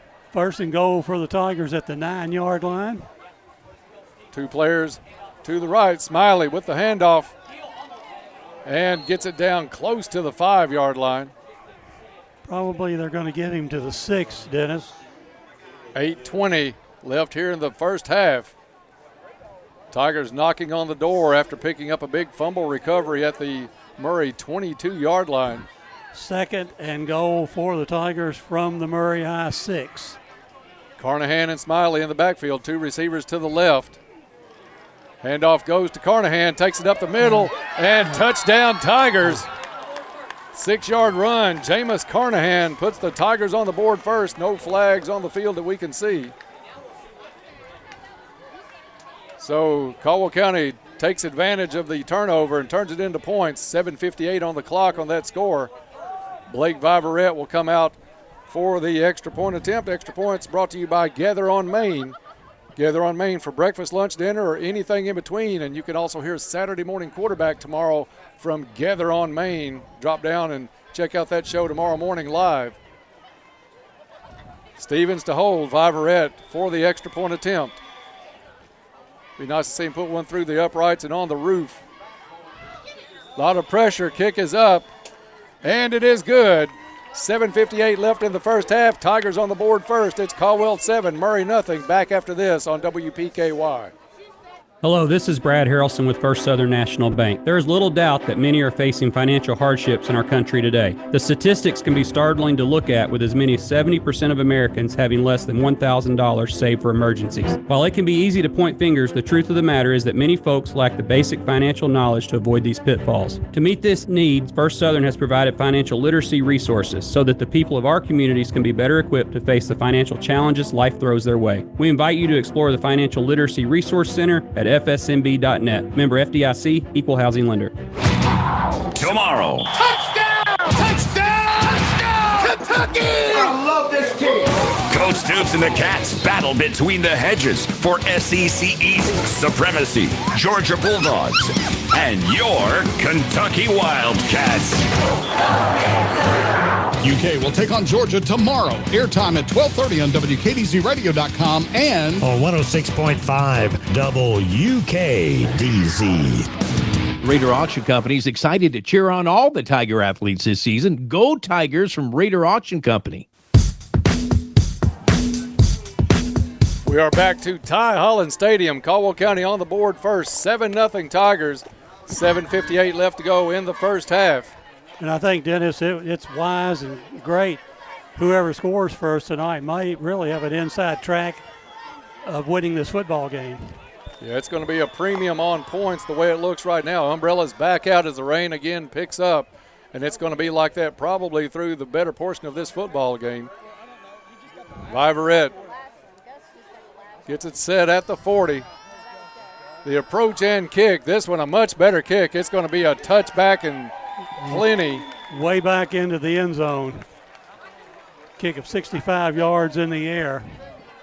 Murray High will come out and take over at their own 20-yard line. And again, this is something that Murray hasn't seen this year, Dennis, is to have their run game bottled up. They've already thrown the ball more than what we thought we'd see tonight, so they may be trying to get into the air. 3 passes. They've only thrown 8 times coming into tonight's game. So Rowdy Sokolowski brings Murray out now trailing 7-0.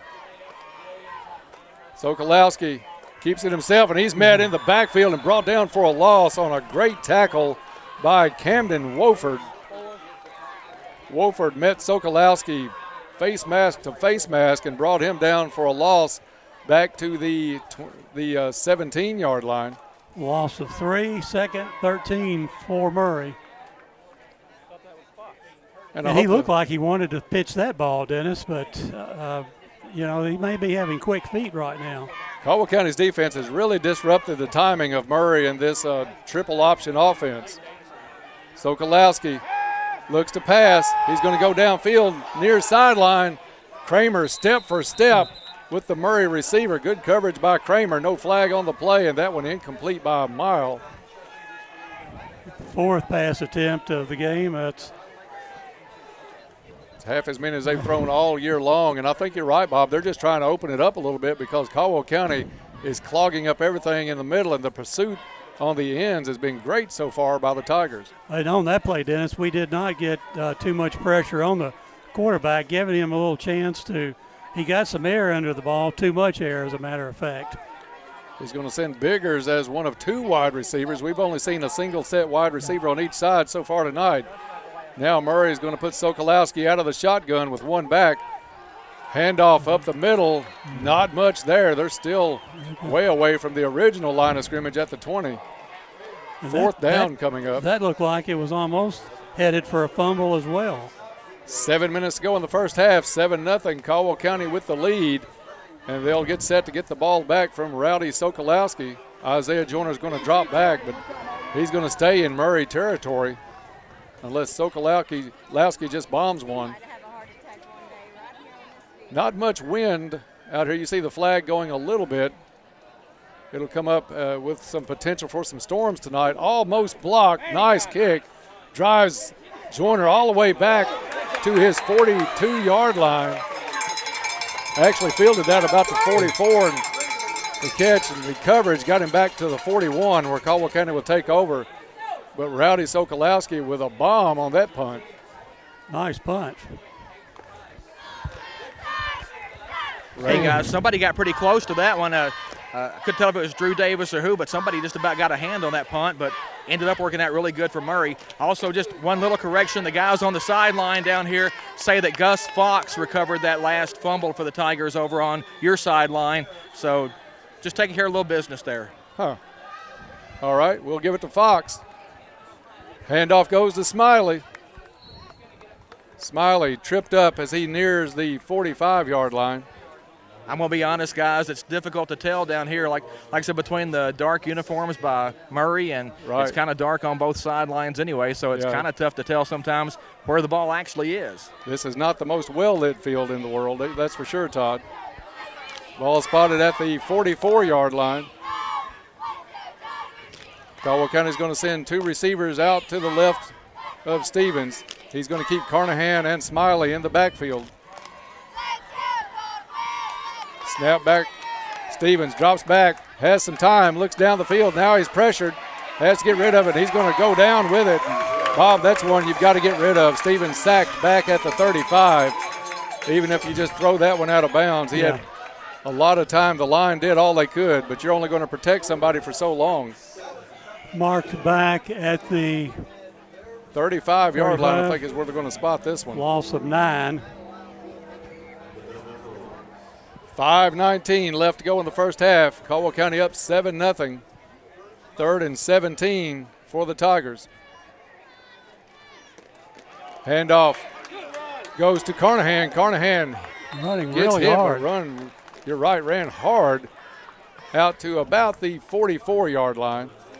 Pickup of 9 yards, and on the play negates the 9-yard sack. And the Tigers will bring out Blake Viverette. Viverette, part of that regional championship game Tiger soccer team. Snap is back, kick by Viverette. Fair catch was called for it, bobbles it, ball's on the ground. And the initial call by the referee was Tiger football, and it is Caldwell County football at the 25-yard line. We talked in the pregame a little bit, Bob. That football is going to be wet all night long. That field was soggy to begin with. We've had a couple of pretty decent rain showers. They'll spot this one at the 26. And Caldwell County will bring the offense back out on the field. And where we've been fortunate, Isaiah Joyner's handled 2 punts tonight, handled them well, but Murray could not handle that one. And off to Smiley. Smiley hit in the backfield, and he's going to be thrown for about a 2-yard loss. Very fast first half as we're nearing the 4-minute mark. Marked at the 28, Dennis. We will, we'll put that at the 28. Loss of 3 on the play, or loss of 2 on the play, rather. 2nd down and 12 coming up for Caldwell County. Bumpus and Kramer to the near side. Stevens rolls to his right, looks back across the field, throws incomplete, looking for Thompson at the 11-yard line. 3rd down and 12 coming up for Caldwell County. Clock stops with 3:52 left in the first half. Stay tuned at halftime. We'll have all the stats in the ball game and a whole lot more coming up on the Little Caesars halftime report. And again, we are in Blake Viverette territory. Yeah, that kid has one of the strongest legs in this end of the state. So hopefully we won't need it, but 3rd and 12 right now facing the Tigers. Triple set to the near side, and the referees had blown that one dead early. We'll see what it was, and it's going to be a timeout, Caldwell County. Travis Construction and Concrete timeout on the field. Back after this on WPKY. Goodwin Insurance Agency and Woodall Agency have great news. Effective January 1st, they have joined forces to provide even more options for all your insurance needs. Together, they provide the best prices and coverage from top-rated insurance companies and insure all lines of insurance. See Tori Hammett or Fred Foltz, or go to insurewithgoodwin.com for more information. Don't pay too much for your insurance. Let them shop for you and save today. Keeping you up to date is what we do with live local news every weekday. Experienced reporters staff our newsroom with over 200 years of available combined experience in local news. Alan Watts, Tammy Hancock, Ed Marlowe, John Godsey, and Petrie, Scott Brown, Eddie Owen, Annie Catron. Your News Edge has the largest newsroom in this area. Stay up to date with your WPKY News Edge team. Local news. Weekdays at 6:30, 7:30, noon, and 5. Hancock's Neighborhood Market would like to wish the Tigers all the best of luck this year. Caldwell County back out on the field facing 3rd down and 12. Snap is back to Stevens. He's going to keep it himself. Finds a hole up the middle, still digging, hit and brought down. Shy of a first down. It's going to be spotted at the 22-yard line. And the key thing there, Dennis, is he put it in the middle of the field. Clock ticking with 3:35 left in the first half. Tigers 7, Murray nothing, and they're going to bring Blake Viverette out.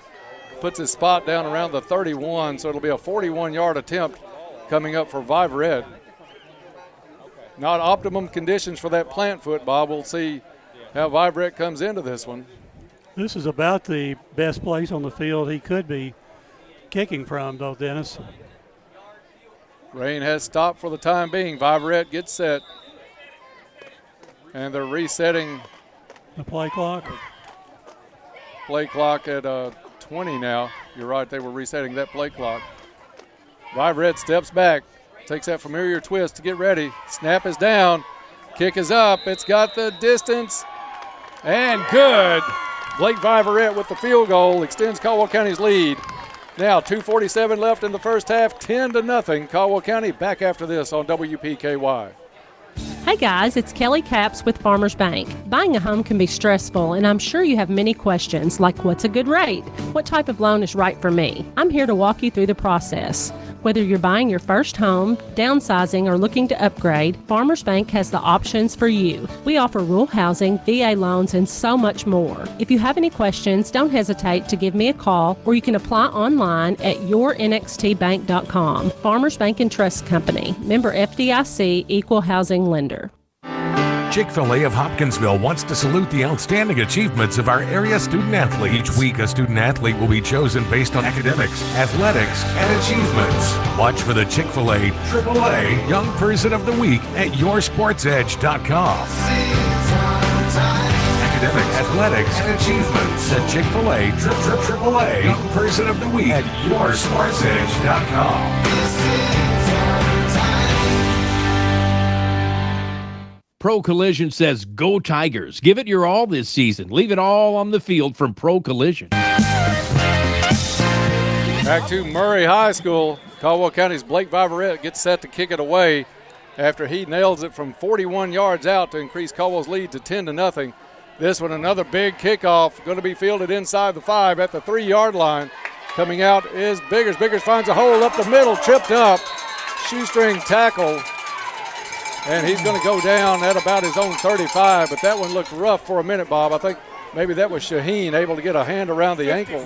54, Elijah Shaheen. So a nice tackle by Shaheen saves at least much bigger yardage by a young man named Xavier Biggers, the sophomore.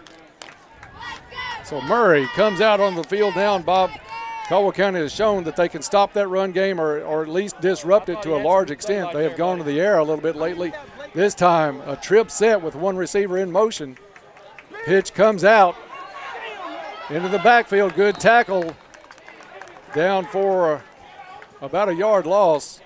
On the carry was Kanoa Olive. And the tackle by Jameis Carney. And Jameis has had a really nice, solid game offensively and defensively tonight.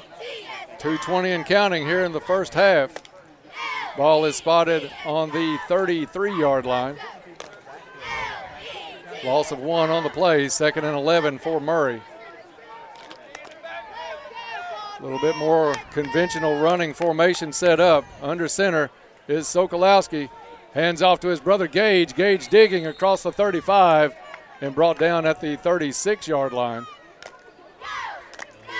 Host of Tigers in on the play, including Camden Wofford and Jameis Carnahan. Drew Davis also in on that tackle. Little Caesars halftime report with Todd and Gary coming your way before too awfully long. Hope you'll stay tuned for that. 1:35 left here in the first half. 3rd and 9 for Murray. A key play here for the Tigers if we can hold them. Rain coming down again. Umbrellas back out. Handoff to Gage. Sokolowski dives with the football to the 40, but still is going to be about 4 yards short. Big decision here for Murray. Will they punt or go for it? Ball is spotted nose touching the 40. 25 seconds on the play clock. Doesn't look like they're going to punt. We're down under a minute to play in the first half. Rowdy Sokolowski goes under center. Gage Sokolowski in the backfield. Trying to draw Caldwell County off sides. That would be enough for a first down had they had jumped, but Caldwell County showed some poise there. Stayed back on the line. 1 second. And it's going to be a timeout called by Murray as Caldwell County showed some discipline. 41 seconds left in the first half. Back after this on WPKY. October is Cooperative Month. What's a cooperative? Well, it's an organization formed by volunteers to achieve a goal for the common good. Pennyrile Electric was established in 1937 to provide electric service to just a few hundred people. Today, Pennyrile Electric provides power to nearly 50,000 members in 9 counties. That's 5,000 miles of line on over 100,000 poles. Pennyrile Electric. We're owned here. We live here. We work here. And we serve here since 1937. Hey, it's Jess. Join me weekday mornings from 6 to 9. We'll get you ready to start your day with sticky notes and local, regional, and national news updates at 6:30 and 7:30. Complete Weather Edge forecast, jump in the Wayback Machine, birthdays and anniversaries at 7:30. Catch up with Community Calendar and cover local issues, events, and even share the love with Coffee Talk at 8 a.m. Everything you need to know and a whole lot of fun. Start your day with us at 1580 103.3 WPKY. Raider Auction Company is excited to cheer on all the Tiger athletes this season. Go Tigers from Raider Auction Company. Back to Murray High. Rowdy Sokolowski with the shanked punt. Bounces at the 39, spins and stops. So the clock will stop while Caldwell County will bring the offense out. 33 seconds. That was a short punt, and the Murray High player ran past it. Max Kramer thought for a second of trying to pick that ball up and go with it, but thought better of it. Yeah, on a wet condition night like this, not the smartest play he could have made, and fortunately he did not. Hats off to that Tiger defense for not taking the cadence, the hard count by Rowdy Sokolowski. So Caldwell County looks like they're okay with going to the locker room up 10-0 as Stevens will take a knee. And Todd, you'll get a chance to talk with Coach Barnes here in just a second as the first half ends, but it looked like Caldwell County really got pumped up after that missed fumble call was not called. Coach Barnes was fired up over it, and Caldwell County from that point on really looked like they dominated that line of scrimmage, able to put up 10 points after that. So we'll go to the half. Hey, guys. With Caldwell County leading 10-0. Go ahead, Todd. All right, we're down here with Coach Will Barnes, and Will, I think one of the first things that kind of turned the game in your guys' favor in the first half was that fumble that you guys had and didn't get. Seemed like it kind of fired you guys up. Yeah, I did, and did a good job playing. We've done a good job getting to the ball and doing some things and forcing some turnovers, so good job by our defense. First quarter was just horrendous play calling, which I've got to do a lot better job. Did some things there in the second quarter that we should have been doing the whole game. So that's first quarter on offense is my fault. Done a pretty good job up front on defense, and it seems like you're getting some penetration and kind of disrupting what they want to run offensively. Yeah, we're doing a good job, and we got to continue to do that. Got to get to the ball and keep doing those things because I told them it's going to be a 4-quarter game. It's going to be a battle. They're going to make adjustments. This first drive offensively, we got to run the football. Chew some clock and get a touchdown. This next drive is the biggest drive of our season. Has the rain affected you guys anyway tonight? I don't think so. No, I think we've handled it pretty well, and we were able to create some turnovers, and we've got a little careless with the ball there a couple times. Got to really focus in on that. Can't have that. But I feel like we've done a good job. Really, I've killed us in the first quarter, so I'll take full responsibility for that. Defense, though, has forced 3 fumble recoveries and set up a field goal down here for you guys. Blake Viverette's a pretty big weapon to have for you. Yeah, that's big time to get to a 2-possession game. Felt like if we get to a 2-possession game, get a big stop there, hopefully come out here in the third quarter, get a score. That's big time momentum. So that's what we need to try to do. All right, I'll let you get in out of the rain. Good luck in the second half. Thanks, Todd. That is Tiger head coach Will Barnes. Dennis, the Tigers up 10-0 here at halftime at Murray, and just my opinion, I think Caldwell County has looked like the better team, at least through the first 2 quarters. I agree with you, Todd. Caldwell County has done a good job tonight slowing down that run after Murray kind of walked up the field on their second possession, but since then, Caldwell County's defense has really stood up, and the Tigers are throwing the shutout here at halftime. At the half, it's Caldwell County 10 and Murray nothing. Stay tuned. When we come back, we'll get underway on the Little Caesars halftime report. That's next here on WPKY. Been in the hospital but aren't quite ready to go home? Caldwell Medical Center's swing bed program is the perfect step for patients in a transitional stage of care. Their extended care solution allows you to continue receiving skilled nursing care, meals, and medication management with the added convenience of being close to home and the peace of mind that comes from a full-service hospital. To learn more about their swing bed program, visit caldwellmedical.com. Get into shape and feel good at Trilogy Performance Sports. Trilogy offers a wide range of family-friendly classes as well as personal training, yoga, gymnastics, sports training, cardio, and weightlifting. Trilogy has something for everyone. Trilogy now offers an app with online workouts, live classes, nutrition tracking, and more. Search Trilogy Performance Sports in your app store. Use sign-up code 1824. For app info and more, follow them on Facebook. Fortner Gas is a full-service propane company offering services in Western Kentucky. You'll find offices located in Princeton and Cadiz. They're your local and family-owned propane supplier. Browse their website and discover the many services and products available to you at Fortner Gas. You can shop in person or online, and they can answer any and all questions in person or on the phone. If they are already your propane supplier, they say thank you. If not, they'd love to be. Contact Fortner Gas Company, a family tradition of service since 1951. Chick-fil-A of Hopkinsville wants to salute the outstanding achievements of our area student-athlete. Each week, a student-athlete will be chosen based on academics, athletics, and achievements. Watch for the Chick-fil-A AAA Young Person of the Week at yoursportsedge.com. Academics, athletics, and achievements. The Chick-fil-A AAA Young Person of the Week at yoursportsedge.com. Pro Collision says, go Tigers. Give it your all this season. Leave it all on the field from Pro Collision.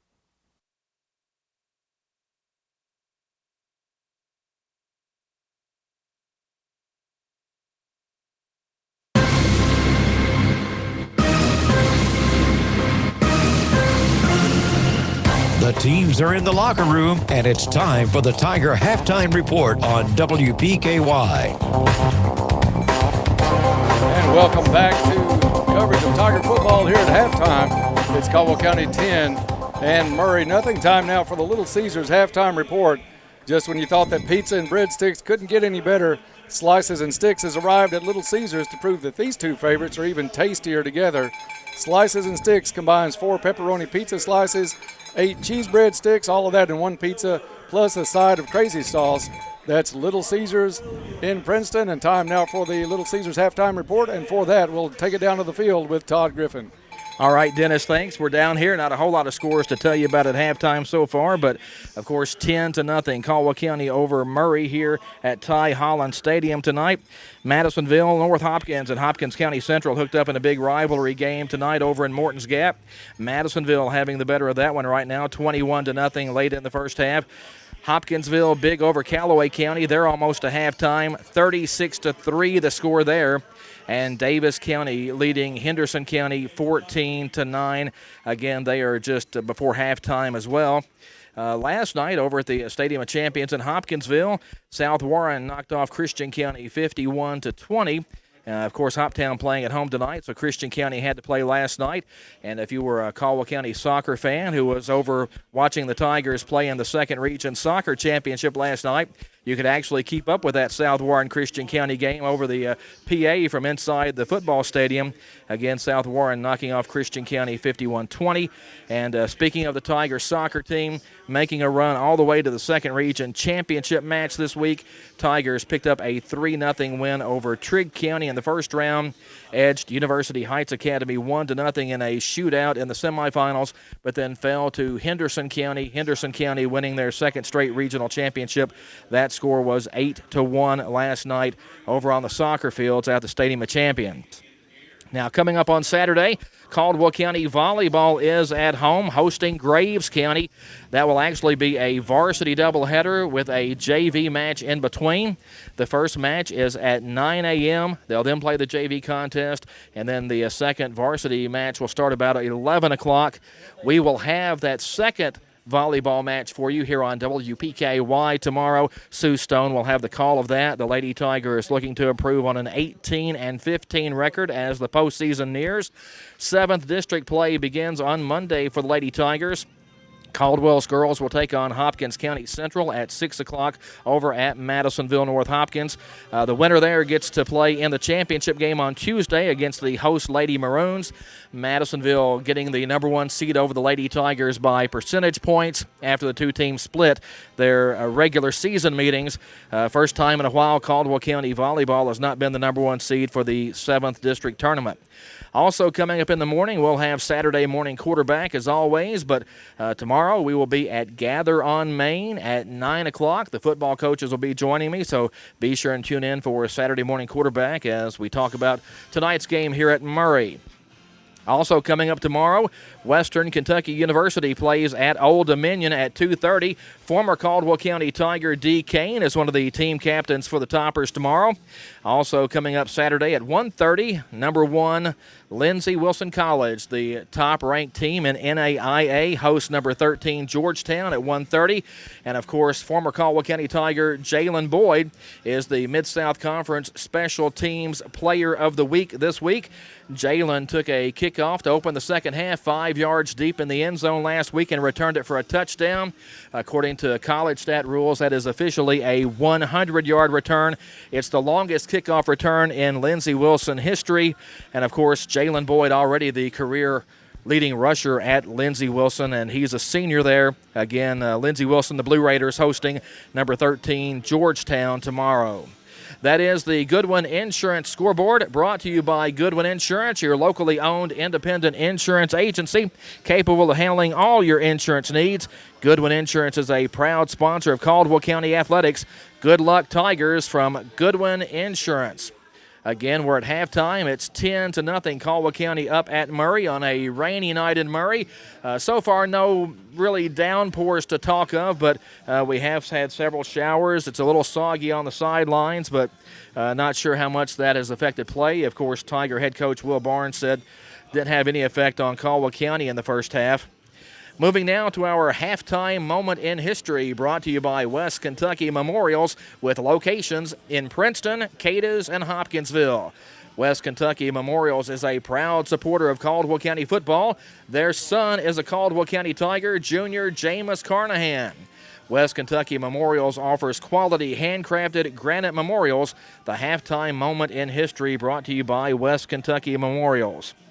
And here in Murray in 1974, the Tigers were scoreless until the final 2 minutes. Murray scored on a 9-yard run with just 1:42 to play to go up. However, their conversion pass was intercepted by David Barnes to keep it 6-0. On Caldwell's very next play from scrimmage, Steve Cookie Hicko hooked up with Gordon Ron for a 60-yard touchdown pass. Jim McDaniel kicked the extra point, and Caldwell claimed a 7-6 victory here in Murray in 1974. And, of course, if you're a Caldwell County fan, you can't think of Caldwell and Murray without thinking of 2012. Tez Civils made the catch at Tiger Stadium as Caldwell County won 10-7. The Tigers went on to finish as Class 2A state runner-up that season. Caldwell and Murray always battling back and forth. Murray's taken the last 3 in this series and leads the all-time series with the Tigers 19-15-1. But it seems like the games have always been close and always been tight. Tonight's game not really any different. Caldwell County leads at 10-0 here at halftime. We'll be back with a few halftime stats right after this as we continue on the halftime report here on 1580 103.3 WPKY. Goodwin Insurance Agency and Woodall Agency have great news. Effective January 1st, they have joined forces to provide even more options for all your insurance needs. Together, they provide the best prices and coverage from top-rated insurance companies and insure all lines of insurance. See Tori Hammett or Fred Foltz, or go to insurewithgoodwin.com for more information. Don't pay too much for your insurance. Let them shop for you and save today.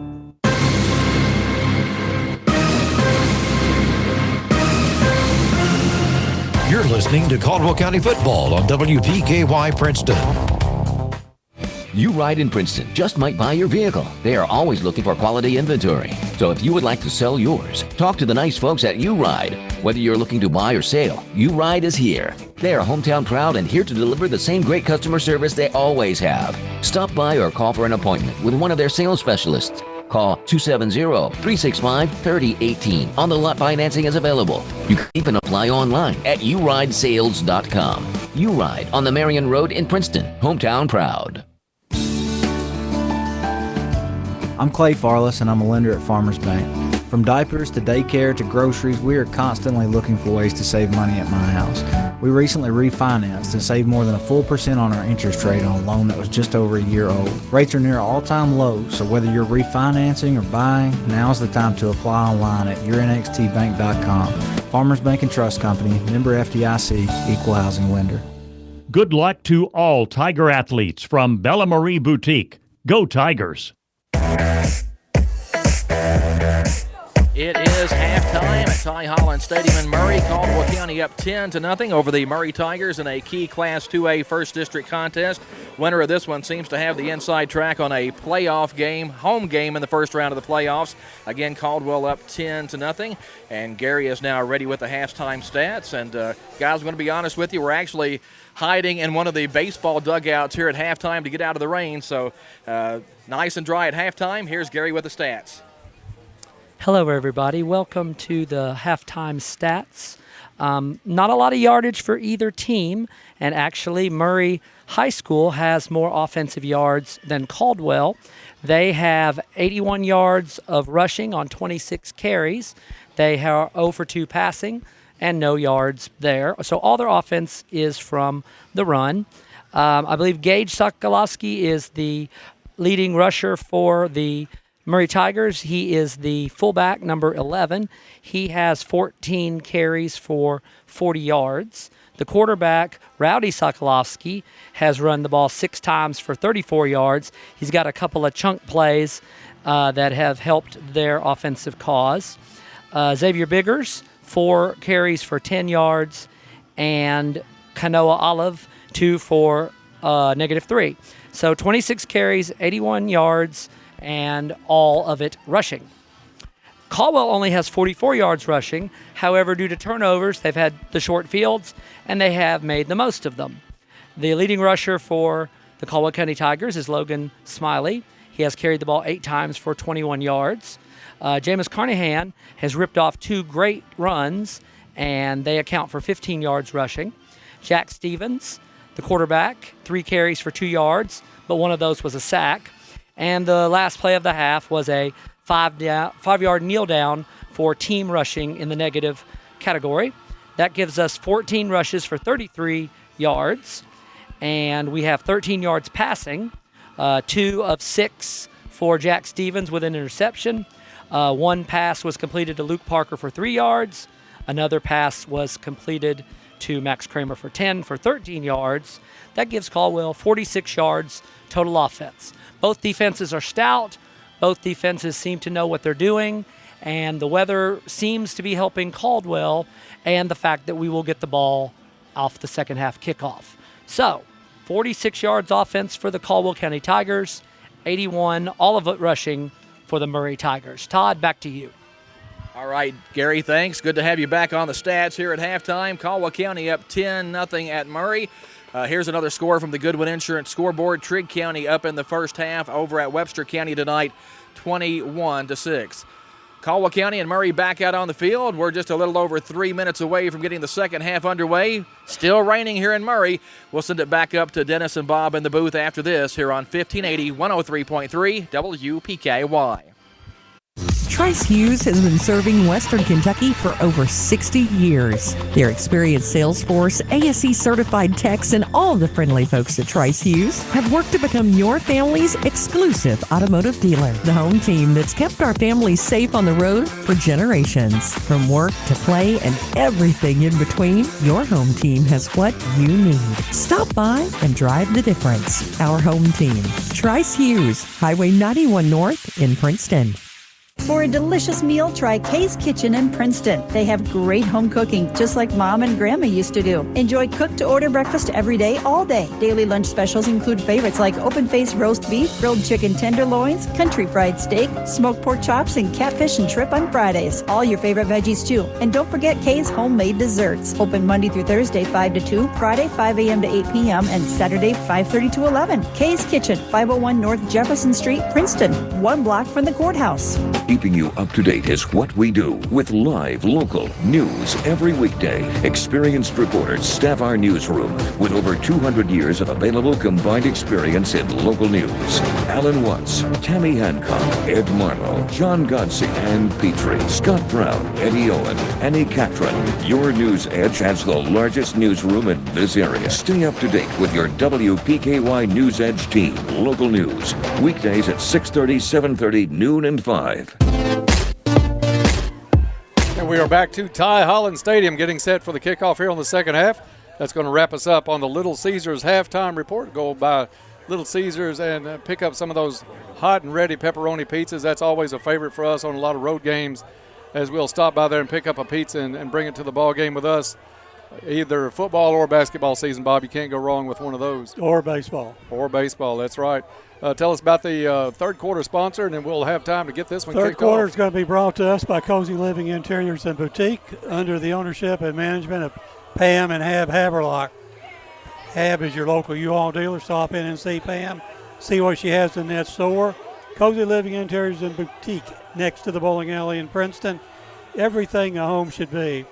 And now for the call here in the third quarter, my good friend Dennis Stevens.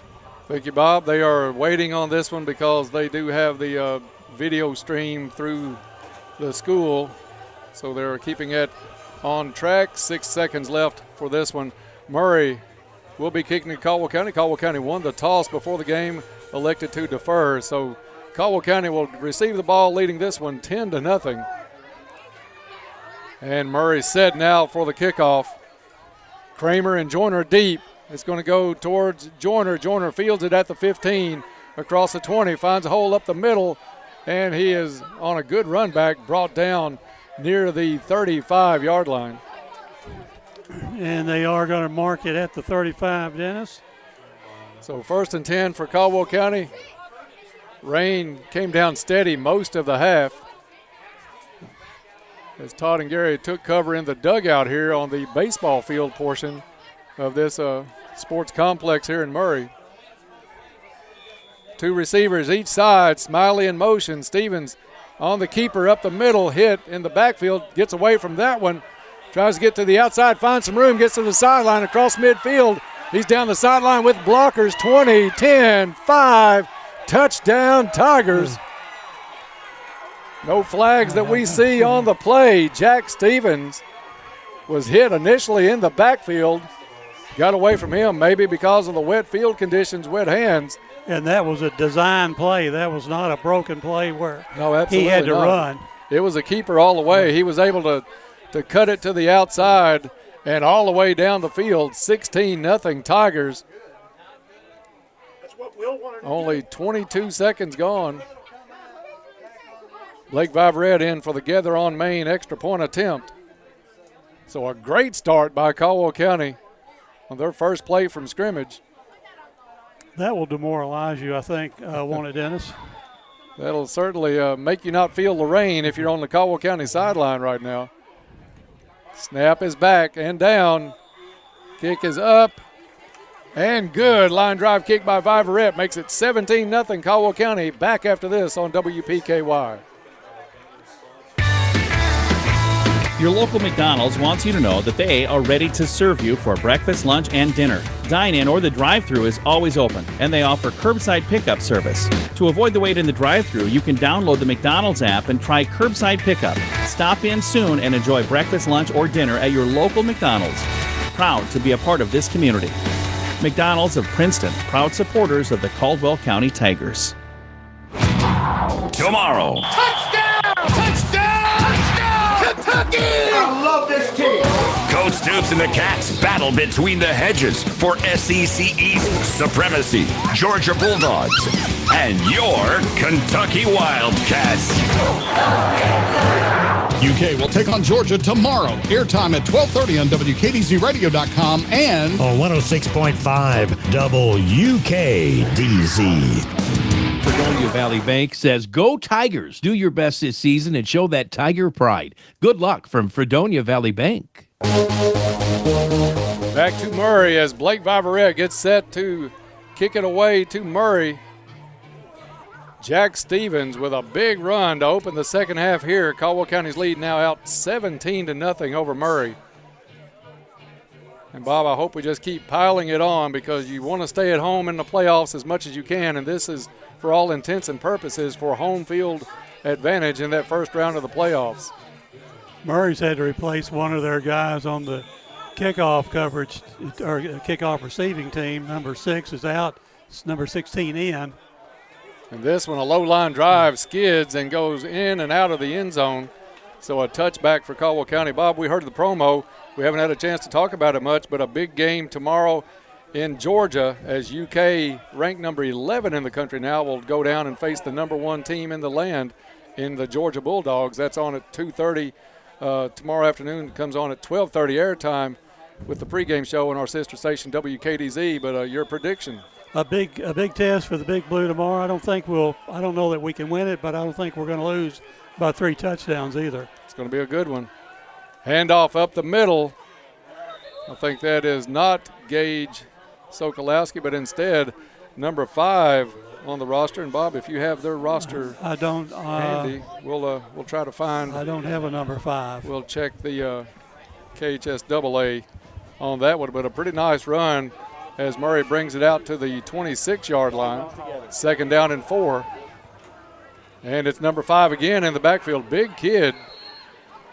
Picks up about 2 on the play. Bob, if you'll take it for a second, I'll look the young man's name up here on the KHSAA roster. The gain is out to the 27 or 29-yard line, and will be 3rd and 1 for Murray High. Murray High at the line of scrimmage. Sokolowski under center. Has the snap, handoff, keeper, pitch back, and Murray High kid falling forward. Going to be close at the 40-yard line. I believe he's got the first down, Dennis. He's got the first, and as luck would have it, there is no number 5 on the roster for Murray or the stats from KHSAA. I wonder if that could be number 11, Rowdy, in a different jersey. We don't know.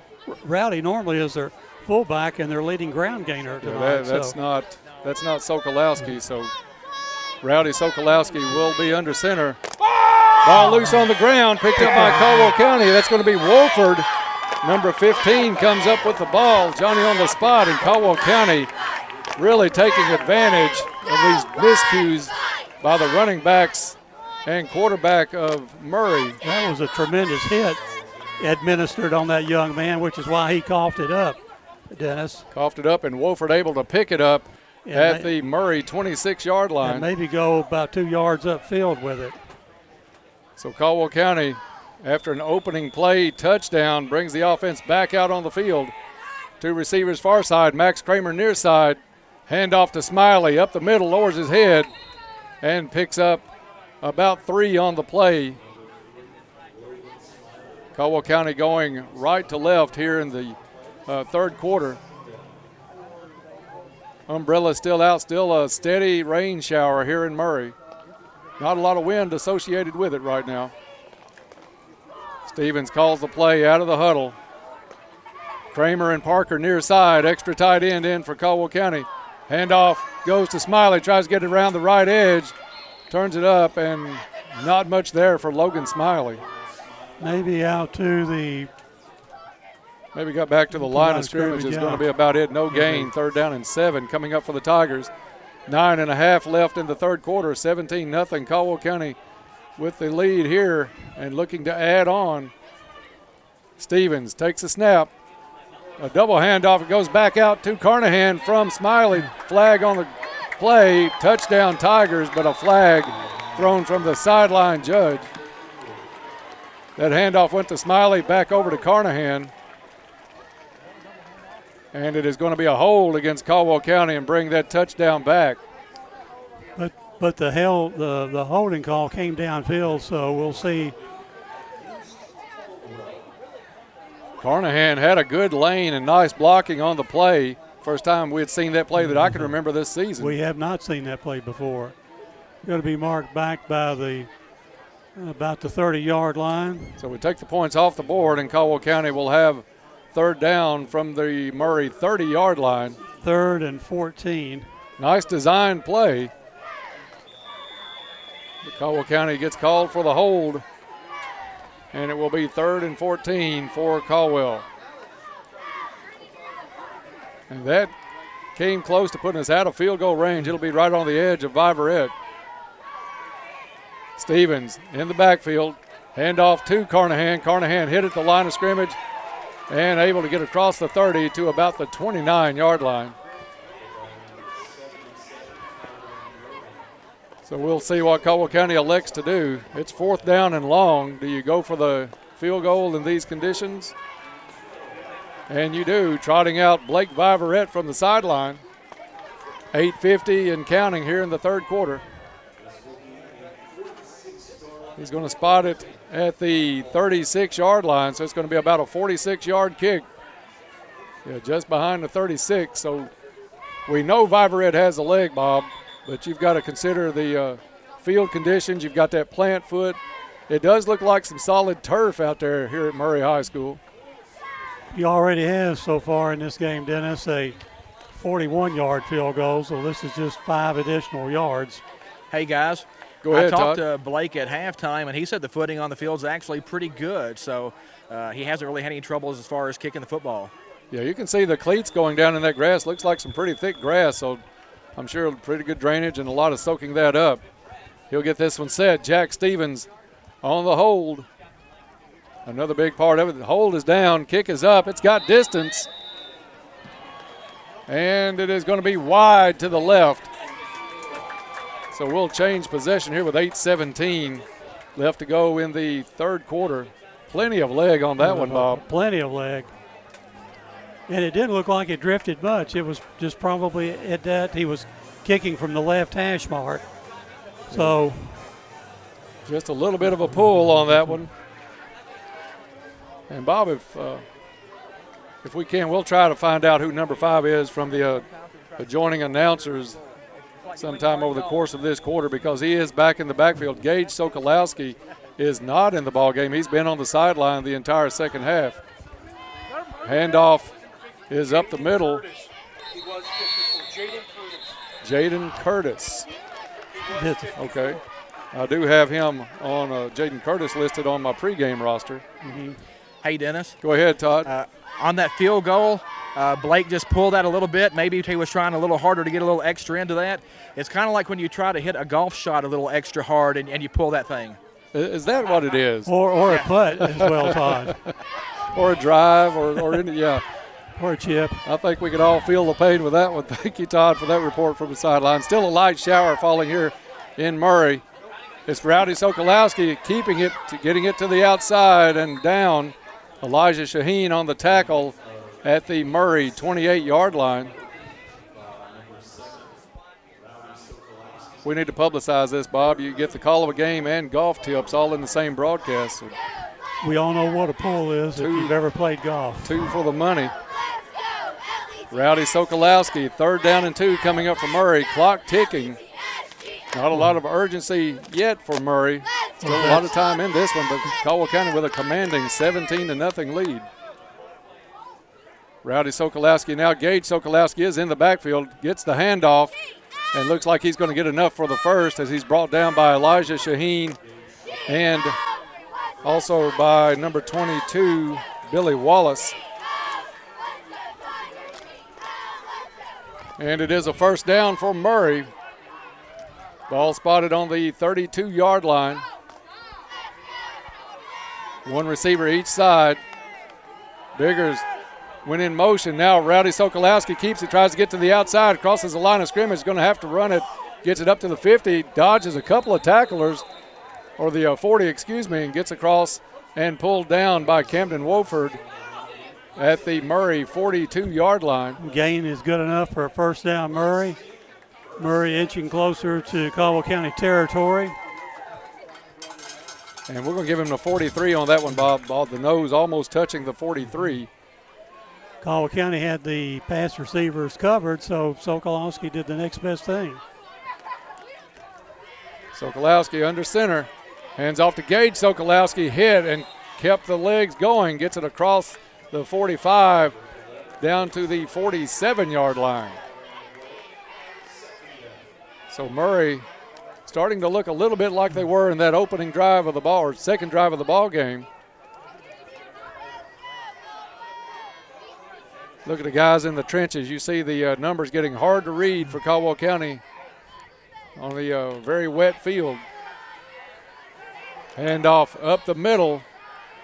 It's going to be close to a first down.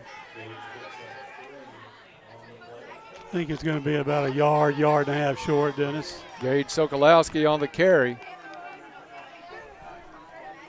Caldwell County bringing in big number 72, Jordan Ladd. He of the 10 yards and a touchdown last week. Sokolowski hands off to his brother. Faked it to his brother. Instead keeps it himself, and he gets the first down and then some across the 45 to the 44 of Caldwell County.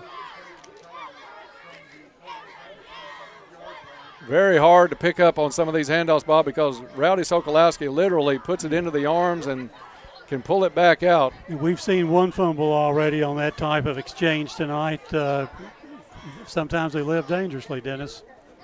You live by the sword, you die by the sword with this offense. Handoff to Gage Sokolowski. Picks up good yardage across the 40. Jack Stevens comes in from that safety position for the hit. Pick up of 7 on the play for Gage Sokolowski. Ball spotted at the 38-yard line. 4:46 to go in the third quarter. Caldwell up 17-0, but Murray marching right now. Still a light, steady rain here in Murray. Has been most of the third quarter. And this one is blown up in the backfield. Drew Davis looked like he tackled the ball carrier and then anybody around the ball carrier as Gage Sokolowski met Mr. Davis head on. Well, I thought Drew had the handoff for a second, Dennis. He had the two people that could have taken the handoff, Bob. Now, you're right. He did tackle both of them. They weren't going anywhere. No, great play by Drew Davis. Sokolowski keeps it, gets across the 35 to the 34-yard line. So Murray on the march, another first down for the Murray Tigers. This one's going to be spotted at the 34-yard line. 4 minutes even on the clock, stopped while they'll move the chains, then they'll get the clock ticking again.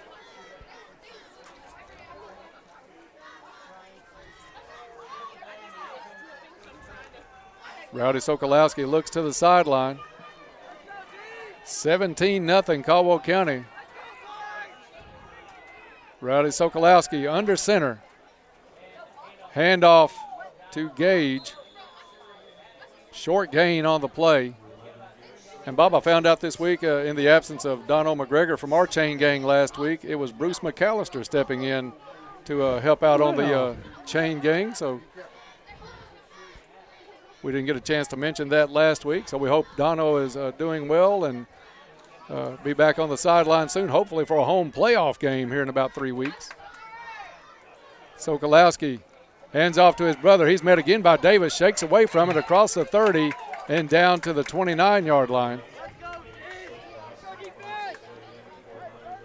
3 minutes to go in the third quarter. Very fast-paced game tonight. The clock has ran pretty much the whole time without stoppage. Just a few pass attempts by Murray. 3rd down and 5 coming up for the homestanding Tigers. Tries to give it to Gage, does give it to Gage Sokolowski, and he's met by Elijah Shaheen. Shaheen drops him for about a yard loss. Shaheen, one of the better defensive players on this end of the state. Clock continues to run here in the third quarter. 2 minutes, 25 seconds to play. Fourth down for Murray High. Quick key down here, Dennis, for the Tigers. 4th and 5. You're right, Bob. And they're going to put Rowdy Sokolowski under center, going for it.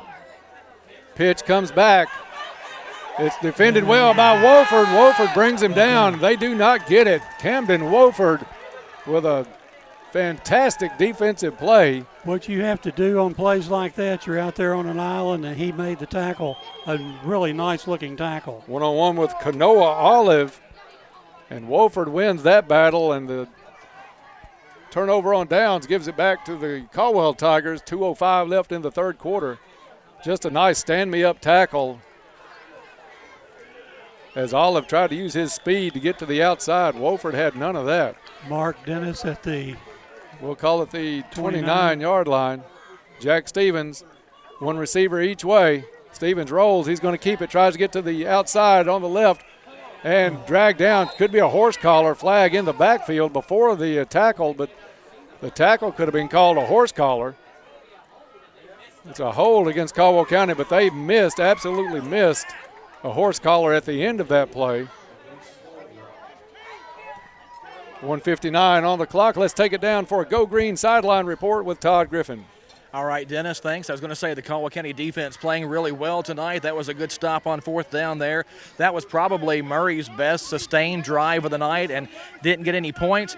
Now a chance for the Tigers, if not to go down and score, at least maybe flip the field here, take 3 or 4 minutes off the clock. And, I think the clock is kind of favoring the Caldwell County Tigers at this point. At the pace Murray likes to play, Todd, I think you're right. Stevens in the backfield.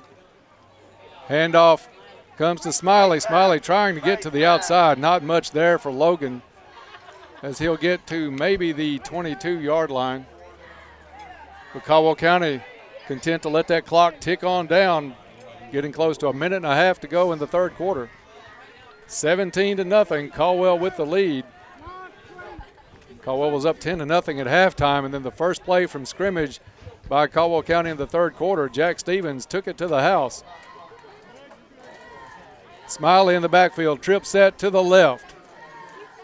Carnahan goes in motion, comes back, sets up for blocking. Hand off to Smiley. Smiley hits the hole, shakes off a couple of tackles, gets across the 25 and down at the 27-yard line. As we go under 1 minute left in the third quarter. Going to bring up about a 3rd and 12 situation, Dennis, for the Tigers. I would think that we would not put the ball in the air in our own territory right now, but just continue to let the clock run. Yeah, even if we had to punt, it would be in the fourth quarter. Stevens is going to let this tick on down. Still 8 seconds on the play clock. Smiley to his left shoulder. Stevens drops back, wants to go to Kramer, looking down the sideline, and flags down at the 40. That's one of those situations, Bob. It was number 13, Olive, trying to cover Kramer. Never looked back for the ball. Kramer trying to fight through it to make the catch, and flags in from every direction. A big pass interference penalty. So that will be a first down for Caldwell County on the pass interference. And they'll mark that 15 yards upfield. Caldwell County with a first down. Good job by Kramer to look back and try to make it to the ball. He actually helped his own calls there, trying to fight through Olive. So Lake Barkley CrossFit first down. There's not been a lot of them tonight in that first half. Murray actually outdistanced Caldwell County yardage-wise. It's a 42-yard line, Dennis. We'll see if they give it let's call it the 43-yard line. 1st and 10. Caldwell County brings in Logan Chambliss as one of the receivers. Chambliss, one of 2 receivers to the near side. Hand off to Smiley, hits the middle, lowers his head, digs, carries 3 Murray defenders out near midfield to the 48-yard line. Gain of 5 yards on the play.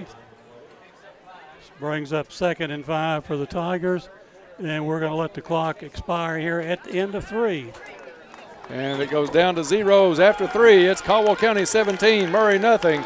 Back for fourth quarter action after this on WPKY. As a community-owned enterprise, the Princeton Electric Plant Board provides services to the people in the Princeton area. One of the services they provide is to make sure the lights are on over our fields and courts for our Caldwell County Tigers. From everyone at the Princeton Electric Plant Board, good luck to all the Caldwell County Tigers and hopes for a safe season. And a big electric roar to their Tigers, Preston Burrell, Addie Vincent, and Lily Horde. You'll find over 30 years experience to work for you at U-Ride in Princeton. They are hometown proud and ready to serve your vehicle needs from start to finish, and they do it all safely. You'll find variety and quality vehicles along with on-the-lot financing. And of course, you can always apply online at uridesales.com. Stop by or call for an appointment today with one of their friendly sales staff at U-Ride on the Marion Road in Princeton, 270-365-3018. Hometown proud. Go Tigers! Back to Murray High School as we get set for fourth quarter action. Caldwell County leads this one 17-0, and I'll let Bob tell you about our fourth quarter sponsors. I would be happy to, Dennis. The fourth quarter is sponsored by Cozy Living. Stop in and see Pam. A lot of inventory in that store. I'm sure a lot of it is priced for sale, and you need to stop by, take a look at it. Maybe you'll purchase some of it. Beautiful furniture, bedding, accessories. Hab is your local U-Haul dealer. Cozy Living Interiors and Boutique next to the bowling alley in Princeton. Cozy Living, everything a home should be. And for the call here in the fourth quarter, Dennis Stevens. Thank you, Bob. Handoff goes to Logan Smiley. Smiley across midfield into Murray territory at the 49-yard line. As we are underway here in the fourth quarter with Caldwell County leading this one 17-0, looking to secure a home field for the first round of the playoffs, likely with this same Murray squad. And Dennis, where I missed my prediction on that last play on a third down where we had the pass interference, I thought we would not throw it. I think we'll be running the ball from here on out. Smiley with the run, finds a hole on the left side, picks up good yardage, enough for a Lake Barkley CrossFit first down across the 45. Down to about the 43-yard line, it looks like. Smiley hit that hole quick, Bob, one of his fastest takeoffs of the year. Murray has a player down on the field. We'll take a 30-second timeout and be back. Caldwell County leads this one 17-0. Back after this on WPKY. Planters Bank, located at 208 North Jefferson Street, is locally owned and operated with a strong, sincere focus on customer service. Planters Bank has a diverse team of seasoned professionals in Western Kentucky and Clarksville, Tennessee. Since first opening their doors, Planters Bank has made a name for itself as an energetic player in the financial services market. Stop by and talk to the friendly folks at Planters and find out about the You Choose Rewards program. Planters Bank, member FDIC and equal housing lender. Back to Murray High School as Caldwell County leads this one 17-0. Injury timeout on the field as it does. Kanoa Olive gets up limping for Murray. Maybe a cramp, still a warm night tonight. Todd, we'll send it down to you real quick, and you can tell us about a special Saturday morning quarterback tomorrow from Gather on Main. Yeah, Dennis, we're going to be at Gather on Main tomorrow for Saturday morning quarterback. Everybody come out and join us at 9 o'clock. Coach Will Barnes and some of the assistant coaches will be on hand as we have Saturday morning quarterback, and I always appreciate them coming in to the studio and talking about the game each Friday night on Saturday morning, but be a little fun to take it on the road next week, and we'll be at Gather on Main. And also there's volleyball action tomorrow. The Lady Tigers hosting Graves County out at the Cab Gym. A couple of varsity matches. The first one there starts at 9. And the food is going to be much better at Gather on Main than in the studio tomorrow for the Saturday morning quarterback. Smiley on the run, gets to the outside, still on his feet, enough for a first down. Smiley getting stronger as the game goes along. Lake Barkley CrossFit first down. Logan Smiley. Marked at the 30-yard line, I think, Dennis? I think he may have gotten, did he get inside the 30? We'll see. It's going to be close to it, but I think it's at the 31. 31-yard line. Yeah, he just threw off a tackler that time, guys.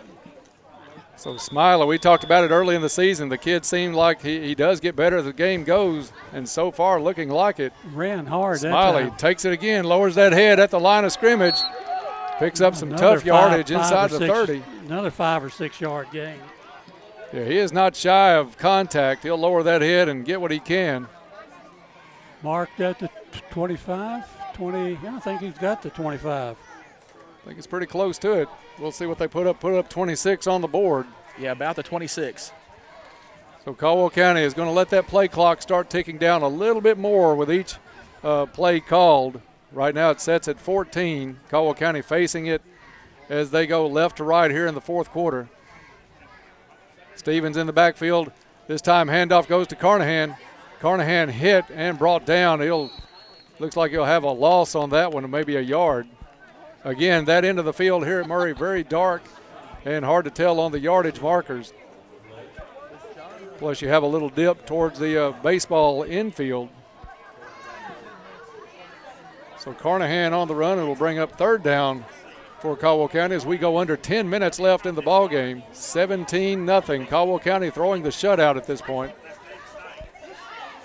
Parker, Chambliss, and Kramer will be the trio to the near side.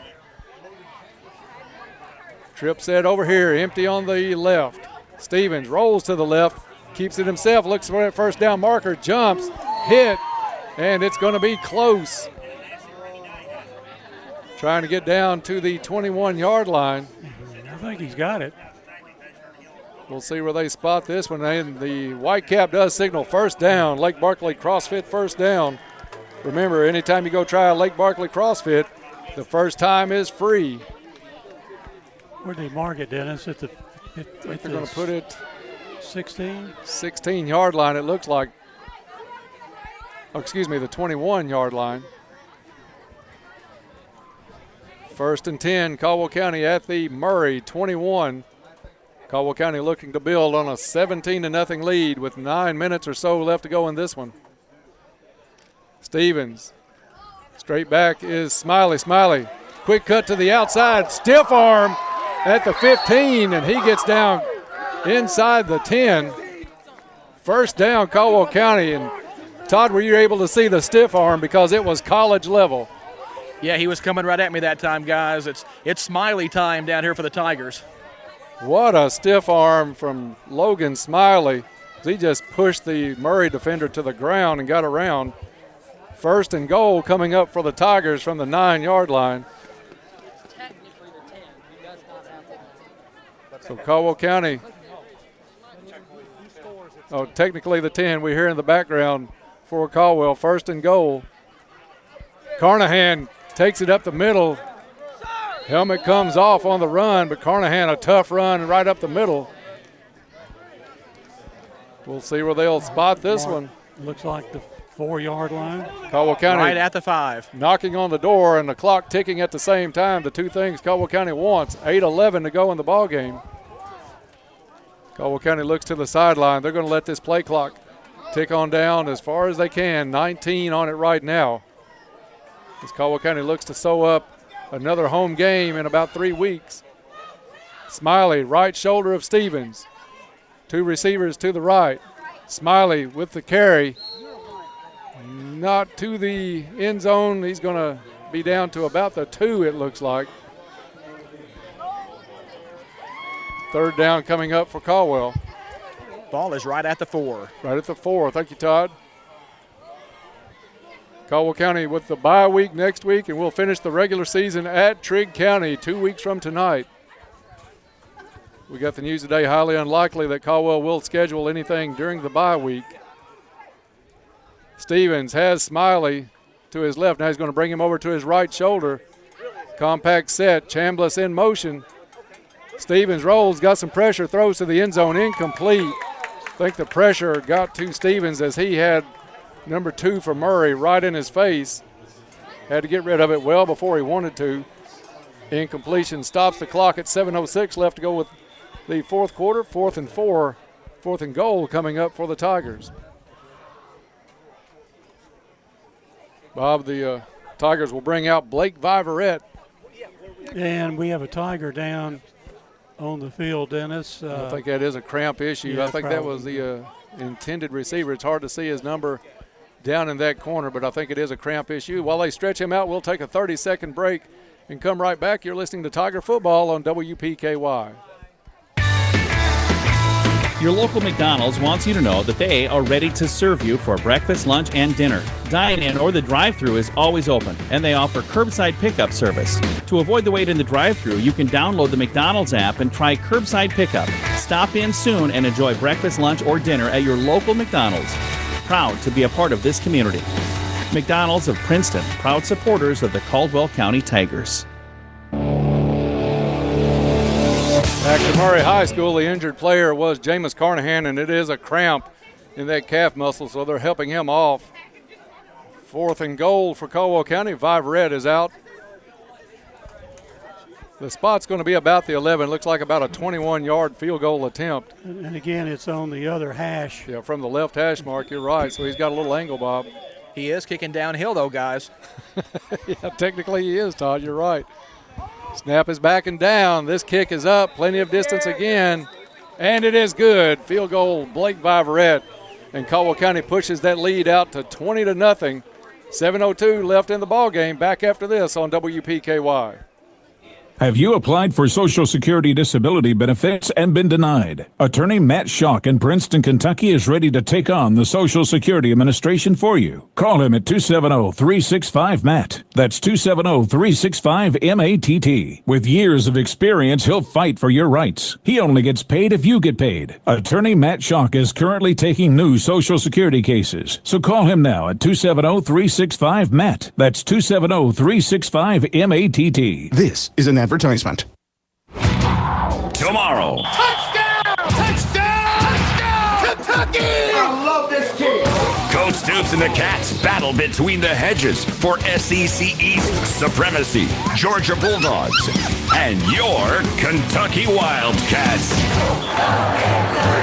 UK will take on Georgia tomorrow. Airtime at 12:30 on WKDZRadio.com and on 106.5 WKDZ.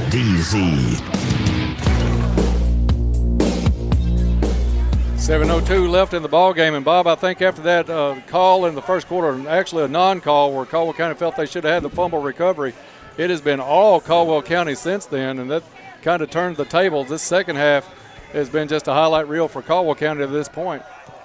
Viverette puts it in play. This one is going to be fielded in the end zone, and they'll bring it out for a touchback. But I think that really fired them up, Bob, when they didn't get that call, and Caldwell County's defense really stood up after that. Absolutely, and we've only seen really 2 drives by Murray High tonight. The last one that fizzled here just a few minutes ago, and the one in the first half when they got down and turned that ball over. So it's been a domination, I would say. I think you could say that Caldwell County right now is looking really in the driver's seat. Flags on the kickoff. The referees are still discussing what's going on down on the field. Personal foul against Murray. So they get to move it back to the 10. And he said something and pointed Caldwell's way, but I think they're marking Murray off. Todd, do you know what is going on down on the field with the personal foul call? No, you guys have got me on this one. I just saw the flag, and they said personal foul or on Murray and moved it back half the distance. So it's going to be 1st and 10 for Murray at their own 10. Yeah, I bet it was something verbal, don't you think, Todd? Probably. I didn't really see anything happening during the play, so it kind of felt like that flag came out late. Caldwell County with Luke Parker back at free safety now. They've moved Stevens up in a linebacker role. Handoff and going nowhere except maybe a yard loss. Some really stout defensive play tonight by the Tiger defensive front four. Great linebacking coverage too. Yeah, they have really bottled up just about anything Murray has had to offer. And play is stopped. Caldwell County player getting up a little bit slowly. It looked like number 66, maybe Connor King. It's hard to tell with a lot of mud on that jersey. But he may be having some cramp issues as well. Yeah, that's Connor King, guys. And you can tell he's been in the trenches because the numbers are about the same color as his white jersey right now. Second down and 10. No gain on the play. Second and 10 for Murray from their own 10-yard line. Rowdy Sokolowski drops, looks down the field, had a man open, deflected by Luke Parker. Parker had a beat on that one and almost came up with the interception, read it well. Had it in both of his hands, but just had to stretch a little bit too far and just could not keep it in his hands. Nice recovery by Caldwell County. And you're right, Todd. They've moved him out to safety and moved Jack up to a linebacker, which makes us think exceptionally strong in the linebacking core. So third down and 10 coming up now for Murray. Rowdy Sokolowski this time under center. Puts Olive in motion. Pitch goes to Olive. Tries to get to the outside. Turns it up. Hit. And brought down. I think that was Kramer with the big hit. Flag on the play at the end of it. Comes in from the backfield. Well, this had better be a cut on Murray on this play, Dennis. It better go back against the black and gold this time. Looks like that's what's going to happen, Todd. Yeah, it looks like the case with the white hat pointing back towards Murray. But you probably we might decline refuse it and bring up fourth down. Because that was a big hit by Max Kramer on Olive as Olive tried to get around that right side. And Dennis, I see number 72 out there for the Tigers, Jordan Ladd. Ladd is in the ball game. Isaiah Joyner at one corner on the near side. So third down and 10 now. Sokolowski wants to look down the field again, has some pressure in the backfield. This one is broken up, and a flag comes in after the play. What? Way after the play. A good hit by Caldwell County breaks up the reception. He was 10 yards behind the 30-yard line. That play. We had three guys defending one receiver. And it's going to be some discussion from the back judge back here with the lead official. Caldwell County with some solid hitting broke that play up. The Murray receiver couldn't hold on. And a 15-yard penalty coming up against Caldwell County. Well, they call targeting, guys, and I'm not going to agree with that call. I'm not sure what the official saw from the other side. From this side, it just looked like guys playing football. I mean, I'm not even sure there was that big a hit laid on him there. Maybe he got him in the head. It didn't look like it from this side, though. No, it did not look like that at all. Nobody left their feet to do it, if that's what they're saying. It was a good hit back here, but three people were in coverage, and the flag came in very late from the judge down the field near midfield. So Caldwell County penalized, like you said, Todd, and I agree wholeheartedly with some of these calls. You want to protect these players when you can, but that was just a football play, and Caldwell County gets penalized for it. Now they maybe have to change their mind. Still some discussion. I think they're trying to decide where to mark it off from. Would it be from the line of scrimmage? It should be from the previous spot, but they had moved the box and the sticks over here. So I think they were just trying to even maybe check with Gary over here to see where the previous spot was. Well, he would be able to tell them. Ball is spotted now. They're going to confer again. Maybe they're talking about a place to eat, and if they are, we can help them because the three of us, Bob, and John and I ate at the Big Apple in Murray, and some of the best burgers I think we've ever had, and we appreciate Mary and the folks at the Big Apple because that was one of the better on-the-road meals that we have had. Rowdy Sokolowski with the pitch, gets it outside. Murray across the 40, 45, 50, and finally pushed down and out of bounds, but a big gain for number 4 is Xavier Biggers. Biggers, yes. There's a flag behind the play, guys. We'll see if a hold is going to bring this back, and it will. Big run by Biggers is going to be called back.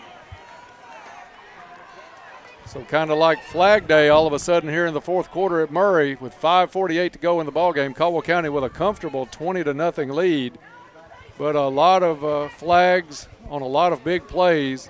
That's about a 40-yard differential. Absolutely, because he was pushed down inside the Caldwell 35. Ball marked at the inside the Murray 30. We'll call it the 27-yard line. 1st and 5 for Murray. Caldwell County, as we said, up 20-0. A bye week next week before we finish the season with Trigg County. Rowdy Sokolowski looks this time down the right side. Almost intercepted. Luke Parker had a better chance at that one than the intended receiver. The way they were getting happy with the flags, I thought they were going to call Max Kramer with a defensive interference.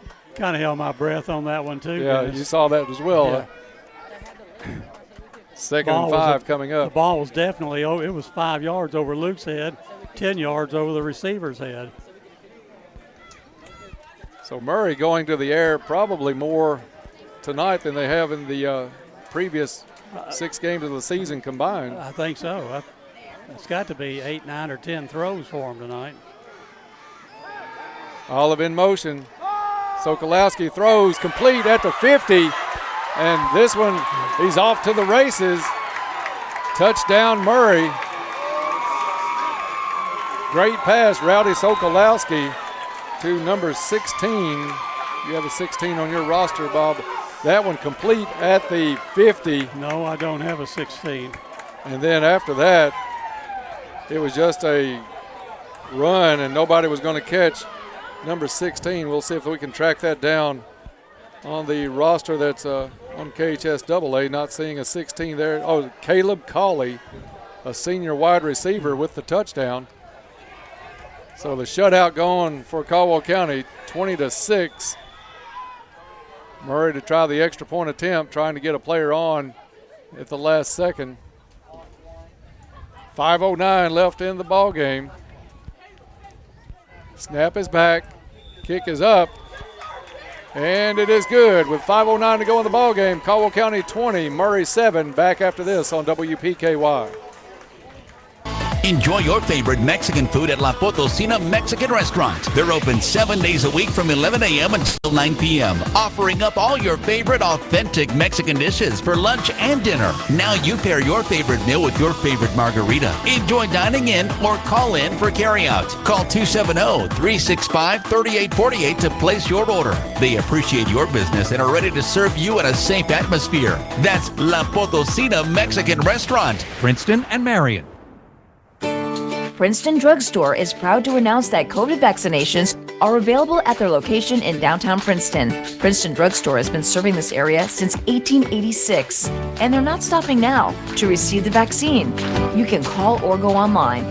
The number to call is 270-365-5585. That number again is 270-365-5585. Or visit the website at princetondrugstore.com. Back to Murray High School as Murray breaks the goose egg and gets on the board. 20-7 now, Caldwell County. You're listening to Tiger Football on WPKY Princeton. Caldwell County will get the kickoff now and see what clock they can run out. And Bob, we got to give credit where credit is due. That was Sokolowski's best throw by far of the night as he hit Colley in stride at the 50. Good coverage by Caldwell County, but when he hit it, Caldwell's defender was on the wrong side and there was no catching up. Onside kick tried. Whistles will blow this one dead. Murray was offside, guys. Caldwell recovers, but it is offsides Murray. Murray Tigers trying to make a game out of this one after being it's a dead ball once you're offside on a kickoff, Dennis, so they blew it dead, and we'll back Murray up 5, and I'm sure they'll try it again. Yeah, there's not really any suspense in this one. And on that ball that time for the Tigers was Logan Smiley. So we definitely have our hands people up close. Logan, another one of those, will probably have to wash that uniform a couple of times. Teed up at the 35-yard line. Hands team in. This one gets through, and it's going to be touched by Caldwell County. Got loose, but I think another Tiger able to fall on it.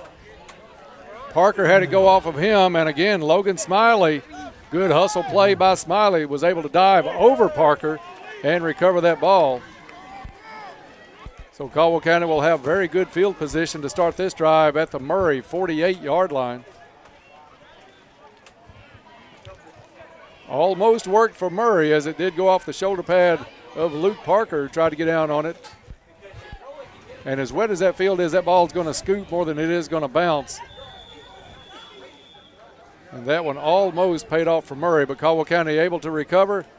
Smiley with the carry, turns it up the middle, brought down after about a 2-yard gain. Caldwell County not looking to get in any hurry as they'll let that clock tick. They'll get the play clock started just now, 30 seconds on the play clock. Pickup of 2. 2nd down and 8 coming up for the Tigers. This is the 4th drive, Dennis, Caldwell County's had in the second half. Their first drive really went one play. Yeah, that was a big Stevens run to open up the second half. Kramer and Bumpus, the 2 receivers.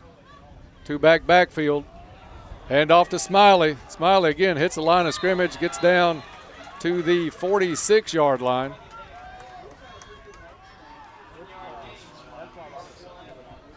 Short one on the pickup. 3rd down and 8. But more importantly, Bob, a couple of plays and a minute less on the clock as we go under 4 minutes, 3:59 and counting.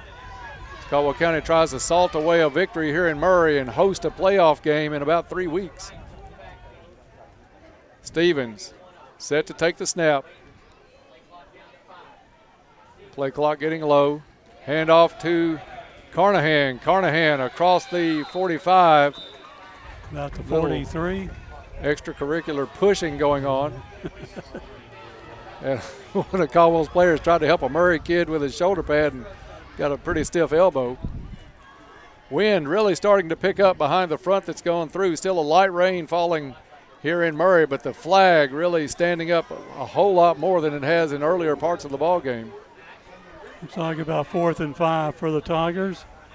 And the Tigers are probably going to punt, yes. Viverette's going to come out, try to pin Murray with 3 minutes left to go in the ball game. Play clock at 5. Snap is back. Little pooch kick by Viverette, and this one takes a bad bounce for Caldwell County. Gets across the pylon and into the end zone. So 2:52 left on the clock, and Bob, just a tremendous showing tonight by the Caldwell County defense. About 5 minutes into that first quarter, they really got fired up and have really stood up since. As Coach Barnes said in this pregame, they're going to have big plays, but they've only had one tonight, just the pass play that we just saw. So we've played well. Defense has really played well. 1st and 10 Murray, ball on the 20. Sokolowski with the pitch for Biggers. Biggers gets to the outside, turns it up the field, knocked out of bounds. Pretty good gain out across the 30. And the rain really picking up here at Ty Holland Stadium.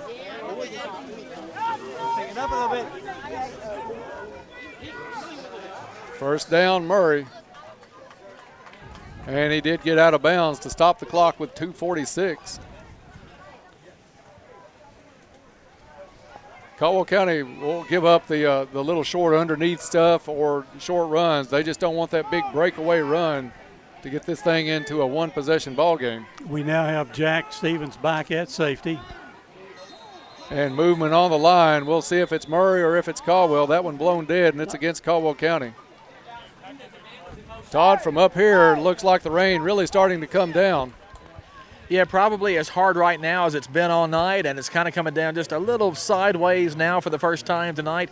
You know, except for right now, it really hasn't been a bad night to watch football. Sure, it's been a little wet, but, I mean, we haven't seen storms or anything like we thought we might get tonight. No, I think we're getting the back end of that front as that flag really standing on its edge, and we can feel it up here in the press box in the draft. 1st and 5 for Murray. Sokolowski with some pressure, turns it up the field. He's got some room across the 45, 50, lowers his head and brought down at the 45 of Caldwell County. Jameis Carnahan with the hit, but staying in bounds was Rowdy Sokolowski. Most important part of that play Caldwell County will give up the little bit of yardage. But keep that clock running. Ball spotted at the Caldwell County 44-yard line. So Kolaski with Olive in motion. Olive takes the pitch, has to turn it back in. Nice play in the backfield. And that's Wofford again. Wofford has had a big game, Bob. Camden Wofford made a little shoestring tackle. They turned the runner back in. Timeout called on the field by Murray. We'll take a quick break and be right back. 2:23 left in the ball game. Back after this on WPKY. We're your locally owned Benjamin Moore retailer. We're your store for quality with brilliant and durable paints in a variety of sheens and thousands of colors. We're your store for service with one-on-one advice for contractors and homeowners. We're your local experts, and we're here to help with all your painting projects. Benjamin Moore at Joyner Hardware on Main Street in Princeton. Back to Ty Holland Stadium. Camden Wofford with a great play turned Olive back in on the pitch and was able to make the tackle. And wind really picking up here as we may have to, John, just lay those down in the floor and we'll pull that door up as the wind really starting to pick up. It's wedged in there, John. John, there's a wedge under it. As the rain pouring down now at Murray. Wind getting up. We'll get the door shut here. Papers flying everywhere. Sokolowski with the throw to the sideline. Incomplete. Had Colley open at the 27-yard line. Bob, nice catch on the papers. So we'll really, one good thing about that was we had one timeout used by Murray, so they're down to 2. And this is the rain that we thought we were going to see now. Early. Yeah. This is what we thought might move this game to Saturday. 2:17 on the incompletion left. Murray with the trick play, pitch and pass, and missing is Olive. Xavier Biggers took the pitch, made the pass down the field, looking for Olive. Olive had it actually in the middle of 2 or 3 Tiger defenders, but could not bring the ball in. It has to be as slick as can be right now. It's tough conditions right now. Hey guys, we're under the umbrella on the sideline. I think that dugout is probably looking better, isn't it? Yeah. Sokolowski takes a snap. Biggers hit at the 45. Not going to make it. So that was 4th down. That's going to turn it over to Caldwell County. Run this thing out. Biggers almost had the first, but nice play by Carnahan in on the tackle. At the Caldwell 46-yard line, 44-yard line. 44-yard line, and the rain slacking up just a little bit, Bob. For about 3 minutes there, it came down as hard as it's been the entire day. We might have to have a taxi, Dennis, to get from here to the parking lot. We'll have to draw straws, see who gets the car. But Caldwell County is going to come out of here with a win. 2:02. Smiley with the carry, hits the line of scrimmage and goes down. He's going to have about a yard loss on the play. Back to the 43-yard line. Timeout called by Murray. 1:52 on the clock. We'll take a 30-second break and be back. This is Tiger Football on WPKY. Hello, I'm Jason Redford, Community President, First Southern National Bank. When First Southern National Bank says we believe in you, it means we also believe certain things about you. We believe that you want to live a life of margin, where you can balance spending, saving, and giving. We believe that you want to make wise financial decisions to enable that kind of living. Because we believe in you, we are here for you every step of the way. Visit fsmb.net to learn more. Member FDIC, Equal Housing Lender. And we're back to Murray out of the timeout. 1:52 left on the clock. 20-7. Caldwell County leads this one. Murray called the timeout, hoping to get the ball back. Handoff goes to Smiley. Smiley hitting the backfield, about another yard loss. Murray brought the blitz on that one, and Murray does call the timeout. We'll keep it right here as the rain starts to slack up a little bit. Caldwell County Bob may have to punt this away as they are facing third down and about 12 coming up. Murray with the timeout, but they should be able to salt this one away with a 20-7 lead. And that's big for Caldwell County and Caldwell County fans because it means Tiger Stadium should be the host site in about 3 weeks for the first round of the KHSAA playoffs, likely against this Murray team. Dennis, was that their second or third That's timeout? their third timeout because I think they called one early in the second half. That's what I was thinking, yes. So a great job by the Caldwell County defense tonight to really play well. Not over yet, but it looks like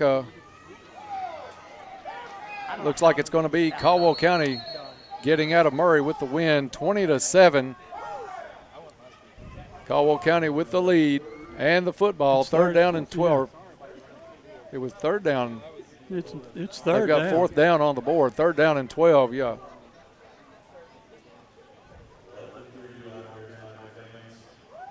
And the rain still coming down fairly hard, but nothing like it was about 3 or 4 minutes ago.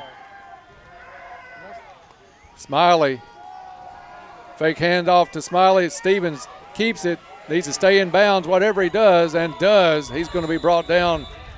And Caldwell County loses about a yard of play on that possession. But the clock is going to run, and they won't have to kick this one away until we go under a minute to play here at Ty Holland Stadium. 1:23 on the clock, 24 on the play clock. Blake Viverette will come out and punt this one away.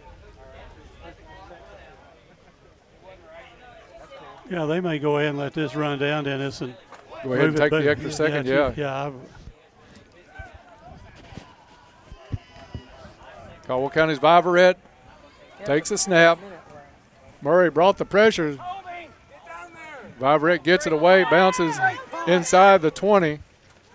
And ball loose, picked up by Caldwell County. Murray touched it.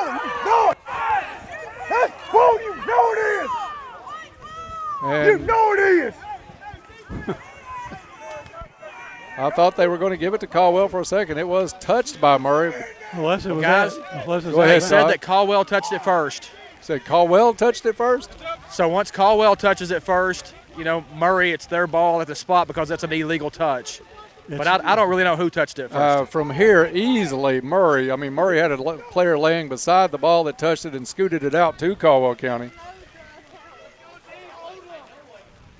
I've become the umbrella man. I'm helping Gary stats. Well, we'll have those stats coming up on the Trilogy postgame report in just about 50 seconds as Murray has it 1st and 10. Sokolowski wanting to go down the field. Heaves incomplete.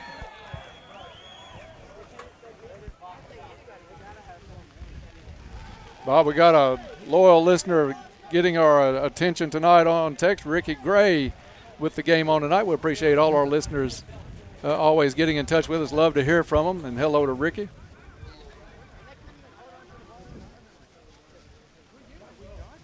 Caldwell County with 45 seconds to go before they can take this win back to Princeton. Sokolowski drops back, finds a hole, takes off up the field. He's going to be brought down. Elijah Shaheen said that's about as far as you're going. That's it, brother. 35 seconds left on the clock. 20-7, Caldwell County. Caldwell led this one 10-0 at the half. 2 field goals tonight for Blake Viverette. Sokolowski downs it. It's going to be 4th down. They wanted to stop the clock, set whatever play up they were going to set up. It's going to be 3rd down, I believe. Well, okay, 4th.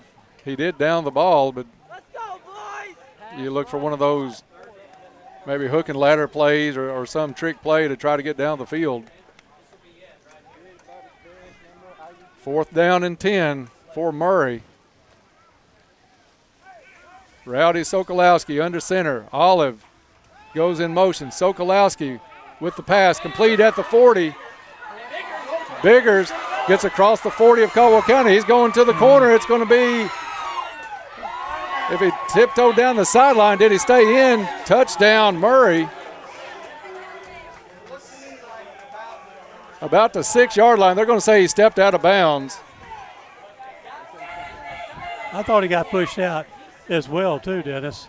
The referee was down the sideline and went back to about the 6-yard line. The official up the field on the sideline said it's touchdown. Now they're going to signal touchdown Murray.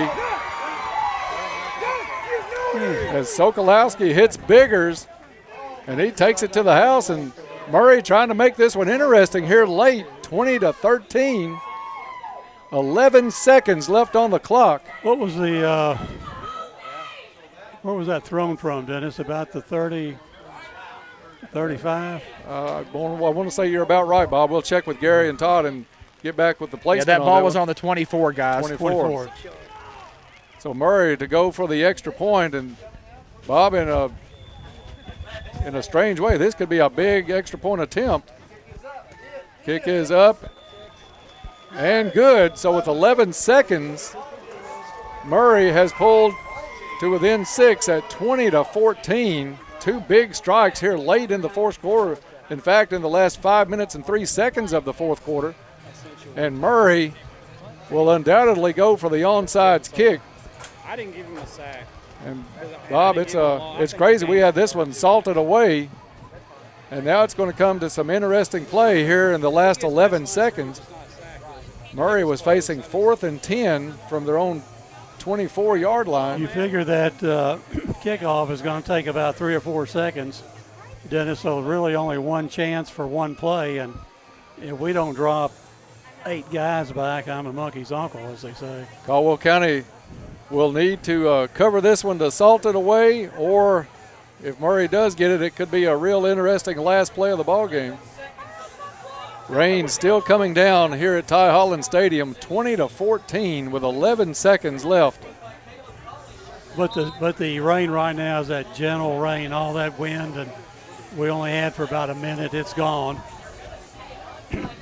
So Caldwell County is going to bring out Wofford. They're going to bring out Logan Smiley. You got Jack Stevens, Luke Parker, Kramer, Isaiah Joyner, Carnahan, players like that. The hands team is out. You've also got a pretty clean white shirt out there. Let's see. I think that's Lucas Rowland. Or Caden Rowland. Caden Rowland. So Murray, and it's going to be a timeout called. Timeout. Has to be Caldwell County. Going to see where Murray was going to line up for this one.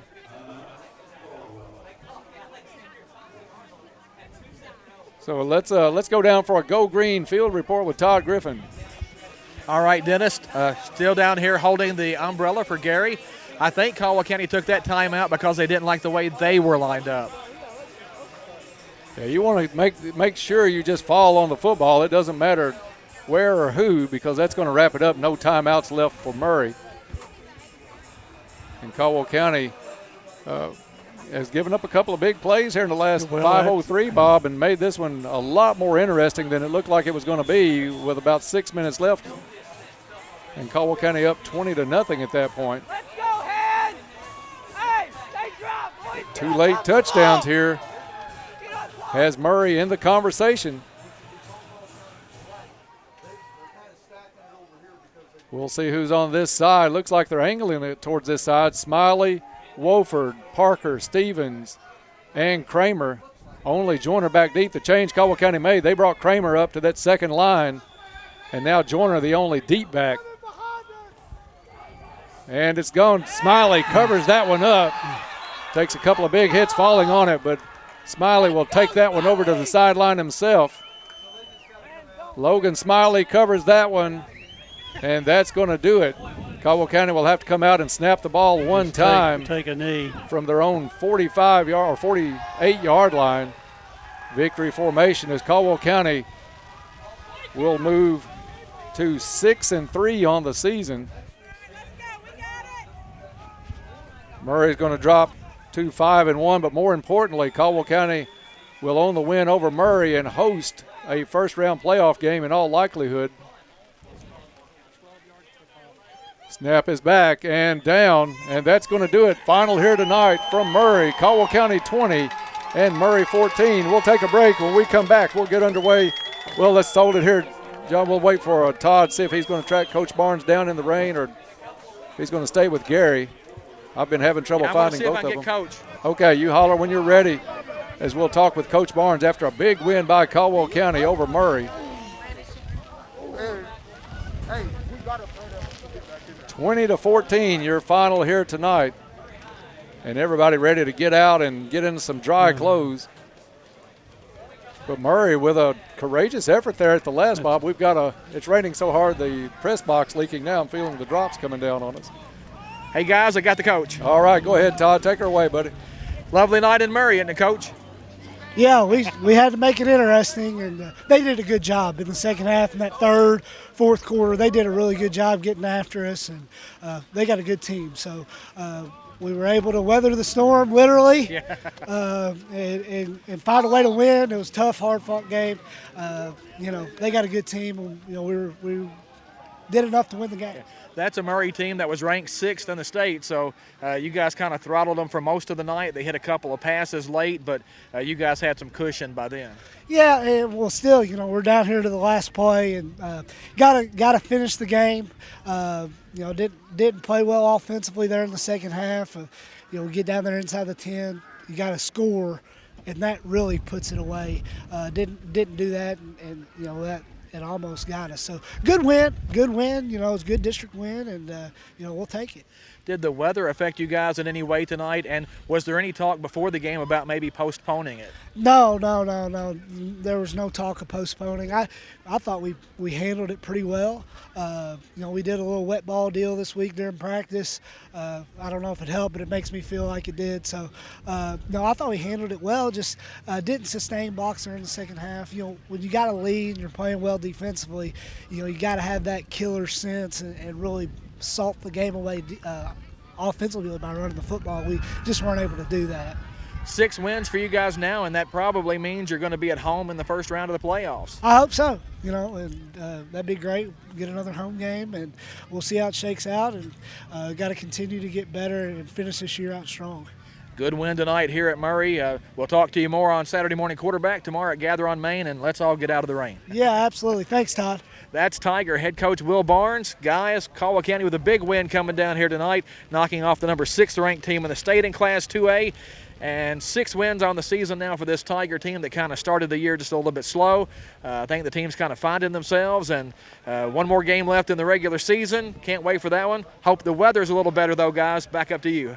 All right, thank you, Todd, for that. And that's got to go on Twitter tonight as the quote of the night from Coach Barnes. Caldwell County weathered the storm tonight, literally, and comes out with a 20-14 win tonight over Murray. Now we'll take a break, and when we come back, we'll get underway on the Trilogy Performance Sports postgame show. That's next here on WPKY.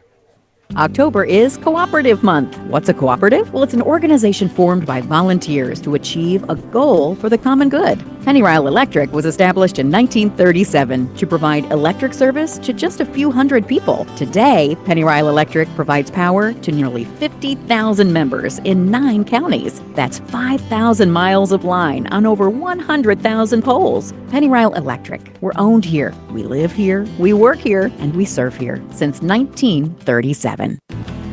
Now more than ever, we value time with family, and we reflect on the time we wish we had spent when we could. Pennyroyal Hospice makes it possible for you to spend quality time at home with your loved one in the most crucial time of their life. Pennyroyal Hospice is taking even more safety precautions during this time to ensure your safety. Pennyroyal Hospice. It's about living to the fullest.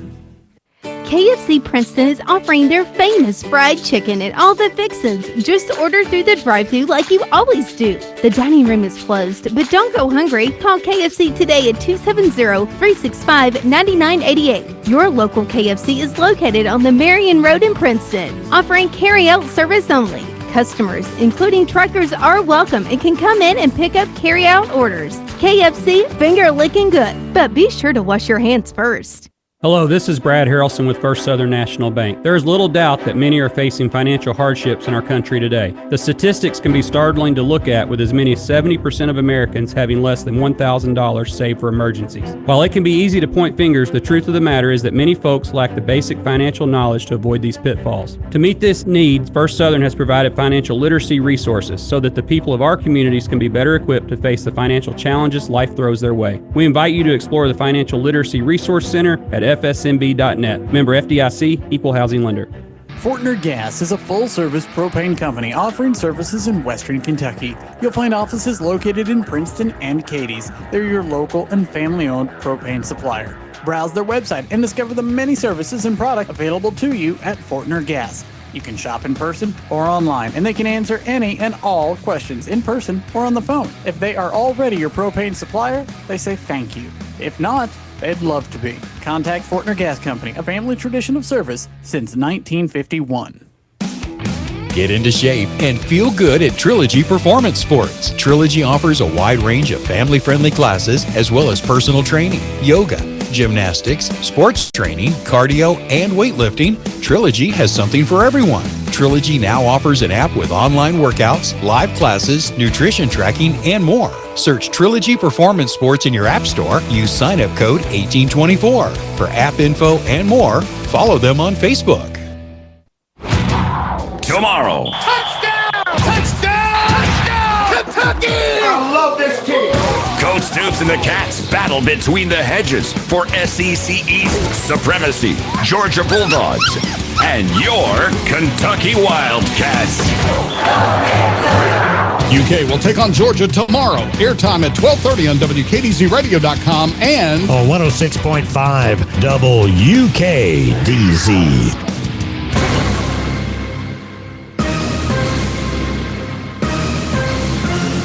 Time for a recap of tonight's action. The WPKY Tiger postgame report is on the air.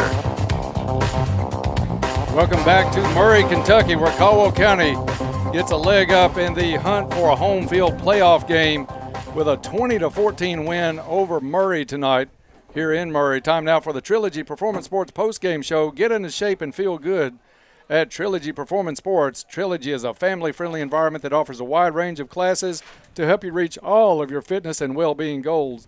Good luck, Tigers, from Trilogy Performance Sports.